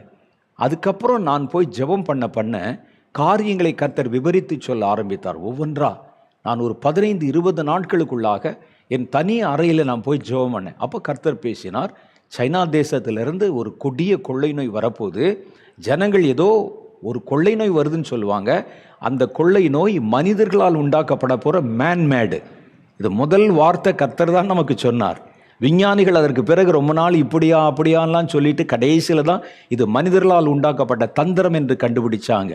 ஆனால் கர்த்தர், நம்ம ஒரு பெரிய விஞ்ஞானி கிடையாது, எனக்கு லேபு கிடையாது, எனக்கு இருக்கிற ஒரு சின்ன ஜெப அறை, அங்கே நான் காத்திருந்த போது கர்த்தர் பேசினார். அது ஒரு தேசத்தை மாத்திரம் குறிவைத்து அல்ல, உன் தேசம் அதில் பாதிக்கப்படும், ஆனால் உலக தேசங்களில் பெருவாரியான தேசங்கள் அதனுடைய விலை கிரயத்தை கொடுக்கும். மாத்திரல கொத்து கொத்தா பிரேதங்கள் விழும். கர்த்தர் ஒன்றுன்னா சொல்லிட்டே வர்றாரு. கொத்து கொத்தாய் பிரேதங்கள் விழும், கூட்டம் கூட்டமாய் அடக்கம் பண்ணப்படுவார்கள், தொட பயப்படுவாங்க, வீதிகளில் மனிதர்கள் விழுவார்கள், மரிப்பார்கள், இதெல்லாம் கர்த்தர் சொல்ல ஆரம்பிக்கிறார். அப்போ ஒரு பிரச்சனை நமக்கு சொல்லப்படுகிறது, அதன் மேலே நம்ம கான்சன்ட்ரேட் பண்ண ஆரம்பிக்கும் போது, ஜெபம் பண்ண ஆரம்பிக்கும் போது, அந்த பிரச்சனை குறித்து வெளிப்படுத்துகிற வரம் இருக்கு பாருங்க, அது ஜெபத்தில் வெளிப்படுத்தப்படுகிற வரங்கள். ஜெபத்தில் மேலான காரியங்கள், அது தீர்க்க தரிசனம் அல்ல, இது ஒரு வெளிப்பாட்டு வரம். ஜெபிக்கிறவர்களுக்கு ஜெபிக்கிற காரியத்தை குறித்த விவரங்களை மாத்திரம் வெளிப்படுத்துகிற ஒரு வரம். இந்த வரம் என்ன செய்யும் கேட்டால், பிரச்சனை குறித்து நமக்கு சொல்லும். அந்த பிரச்சனையுடைய பின்புலம், இந்த பிரச்சனையுடைய எதிர்காலம், இந்த பிரச்சனையுடைய அடுத்த கட்டம், இது என்னவா மாறும்னு நமக்கு சொல்லும். இன்னொன்று என்ன சொல்லும்னா, இந்த பிரச்சனை குறித்து கர்த்தர் எப்படி பார்க்கிறார், இந்த பிரச்சனையில் கர்த்தர் என்ன செயல்பட போகிறார், அதில் யார் பக்கத்தில் அவர் தம்முடைய தீர்ப்பை செலுத்த போகிறார், யார் மேலே அவர் கோபமாக இருக்கிறார், இதெல்லாவற்றையும் அந்த அபிஷேகம் நமக்கு சொல்லும். மோசேக்கு சொன்னது மாதிரி காரியங்களை குறித்த ஒரு தெளிவை உண்டாக்கும். தானியேல் அறிந்து கொண்டதை போல அடுத்து இந்த காரியத்துக்கு நம்ம என்ன செய்யணுங்கிற பல திட்டங்களையும் அந்த ஆவியானவர் நமக்கு வெளிப்படுத்துவார். இதுக்கு நீங்கள் என்ன செய்யணும், என்னென்னலாம் நடக்கணும் என்று கர்த்தர் சொல்லும்போது அந்த ஒவ்வொரு காரியத்தையும் குறித்து வைத்து கொண்டு நம்ம ஜெபம் பண்ண வேண்டும். எரேமியாவின் புஸ்தகத்தில் பாருங்க, 42வது அதிகாரம் 2வது வசனம் சொல்லுகிறது, ஒரு பிரச்சனை வரும்பொழுது அதில் ஜனங்கள் நடக்க வேண்டிய வழியையும் நாம் செய்ய வேண்டிய காரியங்களையும் குறித்த விவரங்கள் வெளிப்படுத்தப்படுகின்றன. யார் யார் என்ன செய்யணும் இதெல்லாம் அந்த ஜெபத்திலே வரும் உங்களுக்கு. இது தீர்க்க தரிசனம் அல்ல, நீங்கள் ரெண்டையும் போட்டு குழப்பக்கூடாது. அது வேற இது வேற. அது மனிதர்களுக்கு போய் தேவன் சொல்லுகிற வார்த்தையை கன்வே பண்ணுவது பேர் தீர்க்க தரிசனம். இது ஜெபத்திலே கொடுக்கப்படுகிற வெளிப்பாட்டு வரம். நீங்கள் எந்த பிரச்சனைக்கு ஜெபம் பண்றீங்களோ அந்த பிரச்சனை பற்றி உங்களுக்கு சொல்லப்படுகிறது. அப்போ கர்த்தர் அவர்களிடத்தில் பேச ஆரம்பிக்கிறார். அவர் எரேமியாவை நோக்கி, உம்முடைய தேவனாகிய கர்த்தர் நாங்கள் நடக்க வேண்டிய வழியையும் செய்ய வேண்டிய காரியத்தையும் எங்களுக்கு தெரிய பண்ணும்படிக்கு நீர் எங்கள் விண்ணப்பத்திற்கு இடம் கொடுத்து மீதியாயிருக்கிற சகல ஜனங்களாகிய எங்களுக்காக உம்முடைய தேவனாகிய கர்த்தர் நோக்கி ஜெபம் பண்ணும் என்றார்கள். எதுக்கு ஜெபம் பண்ண சொன்னாங்கன்னா, உங்களுக்கு தெரியும், எரேமியா ஜெபம் பண்ணா இந்த பிரச்சனையிலே ஜனங்கள் எப்படி நடக்க வேண்டும் என்கிற காரியம் அவனுக்கு சொல்லப்படும், வெளிப்படுத்தப்படும். இதே தான் இனி வருகிற நாட்களில் உங்களுக்கு வெளிப்படுத்தப்பட போகிறது. கடைசியாக ஒரு காரியத்தை நான் உங்களுக்கு சொல்ல ஆசைப்படுகிறேன். அது என்னன்னா, இந்த காரியத்துக்கு நீங்கள் ஜெபம் பண்ணும் பொழுது, அந்த ஒரு பிரச்சனைக்கு நீங்கள் ஜெபம் பண்ணும்போது முதல்ல ஃபஸ்ட்டு பிரச்சனை குறித்த கர்த்தருடைய நினைவுகளை உங்களுக்கு அது வெளிப்படுத்தும். ரெண்டாவது, அந்த பிரச்சனையுடைய பின்புலத்தை உங்களுக்கு வெளிப்படுத்தும். மூன்றாவது, அந்த பிரச்சனைக்கு என்ன செய்யணும் என்கிற பல தீர்வுகளை அந்த வரம் உங்களுக்கு வெளிப்படுத்தும். நாலாவது, அந்த பிரச்சனைக்காக ஒரு வாக்குத்தத்தம் இருக்கும், கர்த்தருடைய வார்த்தை. அந்த வாக்குத்தத்தத்தை அது உங்களுக்கு தரும். அதுதான் ஒரு கீவேர்டு, கர்த்தருடைய வார்த்தை. கர்த்தருடைய வார்த்தை நம்மை விடுவிக்கும். நான் பாருங்க, ஒரு வசனம் வாசிக்கிறேன், 2 நாளாகம புஸ்தகம். அது ஒரு சம்பவத்தில் மாத்திரம் இல்லை, உங்கள் எல்லா பிரச்சனைக்கும் ஒரு வாக்குத்தத்தம் இருக்கும். நம்ம அதை கவனிக்கிறதே இல்லை. நீங்கள் ஜெபத்தில் இருந்து பாருங்க, கர்த்தர் ஒரு வார்த்தை உங்களுக்கு தருவார். அந்த வாக்குத்தத்தம் தான் அந்த பிரச்சனைக்கு சாவி. அதான் கீ. 2 நாளாகம புஸ்தகம் 32வது அதிகாரம் 24வது வசனம். அந்நாட்களில் எசேக்கியா வியாதிப்பட்டு மரணத்துக்கு ஏதுவாக இருந்தான். அவன் கர்த்தரை நோக்கி ஜெபம் பண்ணும்போது அவர் அவனுக்கு வாக்குத்தத்தம் பண்ணி, அந்த பிரச்சனைக்கு ஜெபம் பண்ணும்போது ஒரு வாக்குத்தத்தத்தை கொடுத்து அவனுக்கு ஒரு அற்புதத்தை கட்டளையிட்டார். பார்த்தீங்களா? இது மாதிரி தான் எல்லா பிரச்சனைக்கும் ஒரு வசனம் இருக்கிறது, ஒரு வாக்குத்தத்தம், ஒரு ப்ராமிஸ் இருக்கிறது. நீங்கள் எதையாவது ஒரு சாவியை போட்டு எதையாவது திறக்க முயற்சி பண்ணக்கூடாது. நம்ம நிறைய பேர் செய்கிற தப்பு அதுதான்.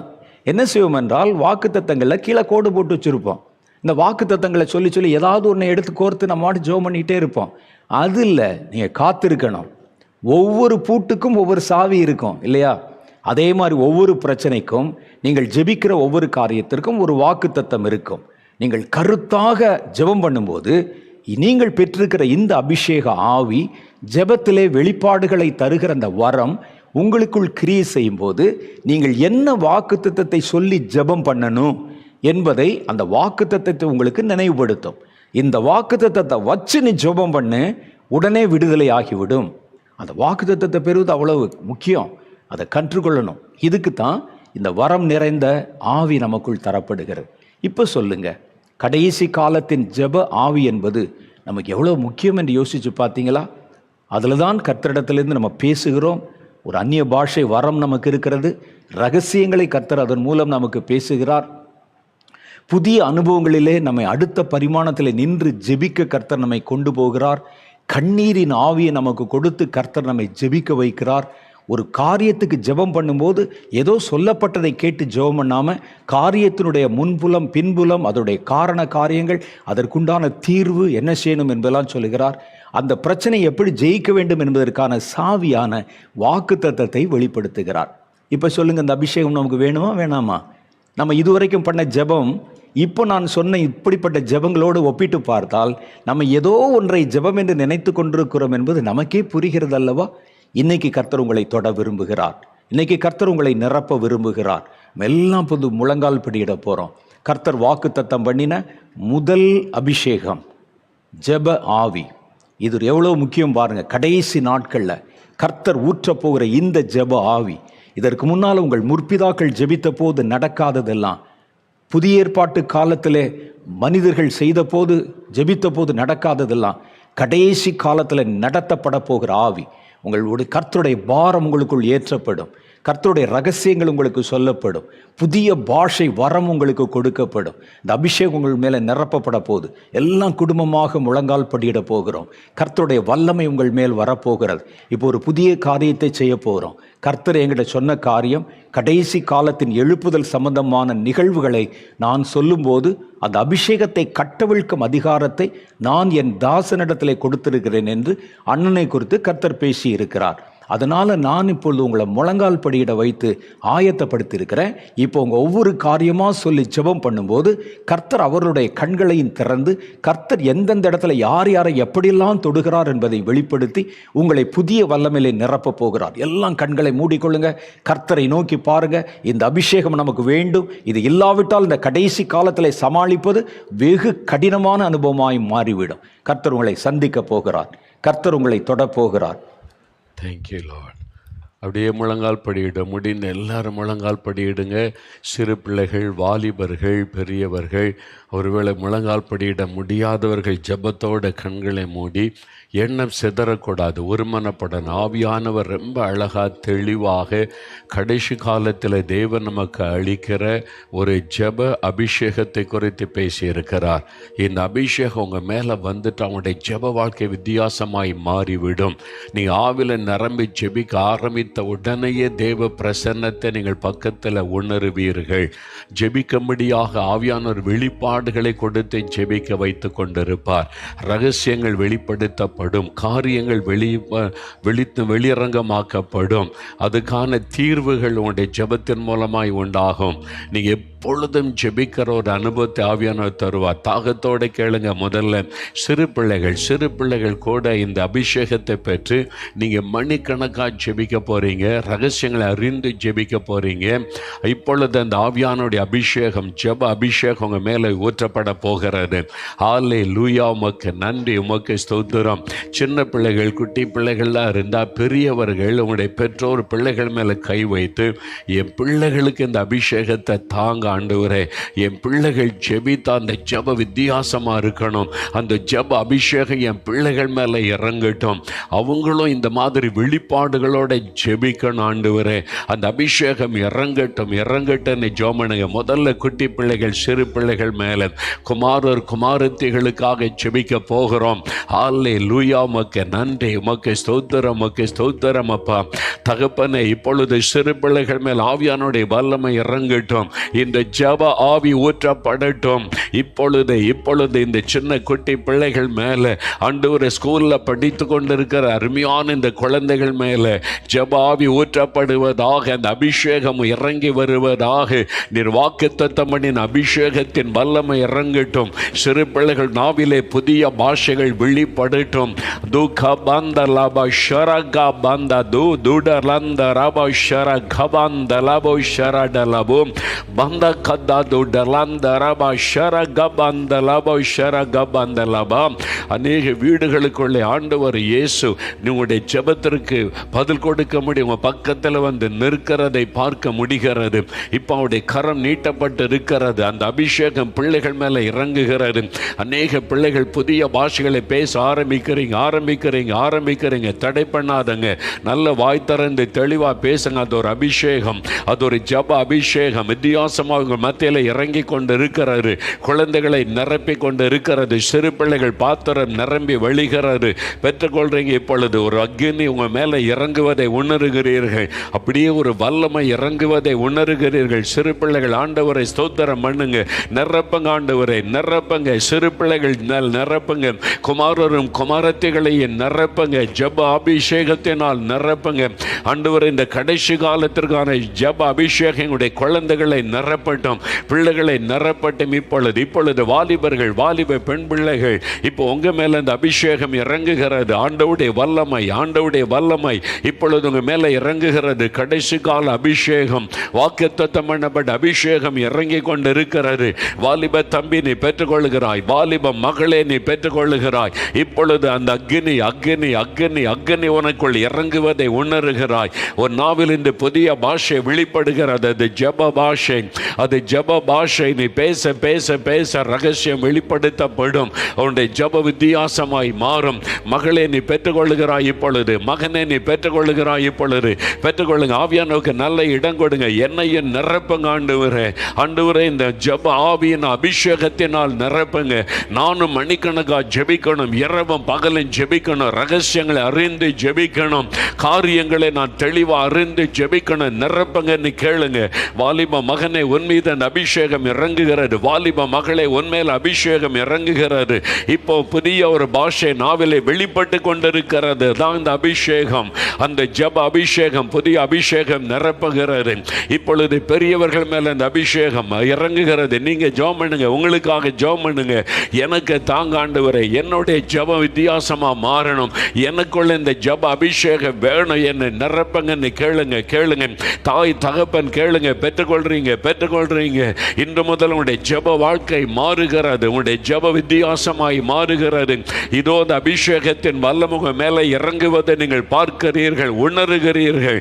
ஹல்லேலூயா, உமக்கு நன்றி. ஹல்லேலூயா, உமக்கு ஸ்தோத்திரம். Thank you Lord, thank you Jesus. ஒரு புதிய பாஷை உங்கள் நாவில் இருந்து வெளிப்படுகிறது. இது ஒரு ஜெப பாஷையாய் இருக்கிறது. நீங்கள் வித்தியாசமான ஒரு பாஷை, இதுவரை பேசிராத ஒரு பாஷை உங்களுடைய நாவிலே வந்து கொண்டு இருக்கிறது. அது ஜெப பாஷை. ஜெபத்திற்கான ஒரு அபிஷேகத்தினால் உண்டாகிற ஒரு பாஷை. நீங்கள் மன்றாடி ஜெபிக்க முடியாத ஒரு பாஷை அது. அந்த ஆவி உங்கள் மேலே இறங்கி நீங்க ஜெபிக்க ஆரம்பிக்கும் பொழுது நீங்கள் கண்ணீர் விட்டு கதறி அழுது ஜெபிப்பீர்கள். இயேசுவுடைய பாரம் உங்களுக்குள்ள இறங்கி வரும். இப்பொழுதே அந்த பாரம் சிலருக்குள்ள இறங்கி வருகிறது. விசேஷமாய் ஊழியக்காரர்கள் மேல் அந்த அபிஷேகம் இறங்குகிறது. கர்த்தருடைய ஊழியத்தை செய்கிற மெய்ப்பர்கள், சுவிசேஷகர்கள், உங்க மேல அந்த அபிஷேகம் இறங்குகிறது. ஆண்டவரே, எனக்கு அந்த அபிஷேகம் வேணும்னு கேட்குறீங்க. உங்க மேல அந்த அபிஷேகம் இறங்குகிறது. பெற்றுக்கொள்றீங்க. ஆமென். விடுதலையோட முழு விடுதலையோட ஆவியானவருக்கு முழு இடம் கொடுங்க இப்பொழுது. ஹல்லேலூயா, ஹல்லேலூயா. சிலர் நீங்கள் இயேசுவை தரிசிக்கிறதை நான் பார்க்கிறேன். சில ஊழியர்கள் இயேசுவை தரிசிக்கிறீங்க. அவரே உங்க பக்கத்தில் வந்து நின்று தன்னை வெளிப்படுத்தி உங்களை அபிஷேகம் பண்ணி கொண்டிருக்கிறார். இந்த நாள் முதல் உங்களுடைய ஊழியம் வித்தியாசமாய் மாறுகிறது. உங்களுடைய ஜெபம் வித்தியாசமாய் மாறுகிறது. நீங்க தான் சகோதரனை, நீங்கள் பார்ப்பது உண்மையாகவே இயேசுதான். அது தரிசனம் தான், கற்பனை அல்ல. அது இயேசுதான் உங்கள் பக்கத்தில் வந்து நிற்கிறதை நீங்கள் பார்க்கிறீங்க. இப்பொழுது அவருடைய கரம் உங்கள் மேல் அமருகிறது. சில ஊழியக்காரிகள் மேல் ஆண்டவருடைய கரம் அமருகிறது. நிரப்பப்படுகிறீங்க. பெற்றுக்கொள்ளுங்க. ஹல்லேலூயா, உமக்கு நன்றி. வயதான தாய் தகப்பன்மார் ஜெபிக்கிறீங்க. வயதானவர்கள், ஆண்டவரே எனக்கு அந்த ஜெப அபிஷேகத்தை தாங்க, நானும் அப்படி ஜெபிக்கணும் ஆண்டவரே. சும்மா கொஞ்ச நேரம் அல்ல, ரகசியத்தை அறிந்து ஜெபிக்கணும்னு கேட்டுக்கொள்கிற ஒவ்வொரு வயதான தாய் தகப்பனார் மேல் அந்த அபிஷேகம் இறங்குகிறது.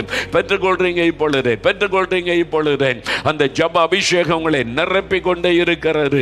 புதிய பாஷை வந்து கொண்டிருக்கிறது. அடக்கிக் கொள்ளாதங்க. நல்ல விடுதலையோட பேசுங்க. அளவில்லாமல் நிரப்பப்படுகிறது.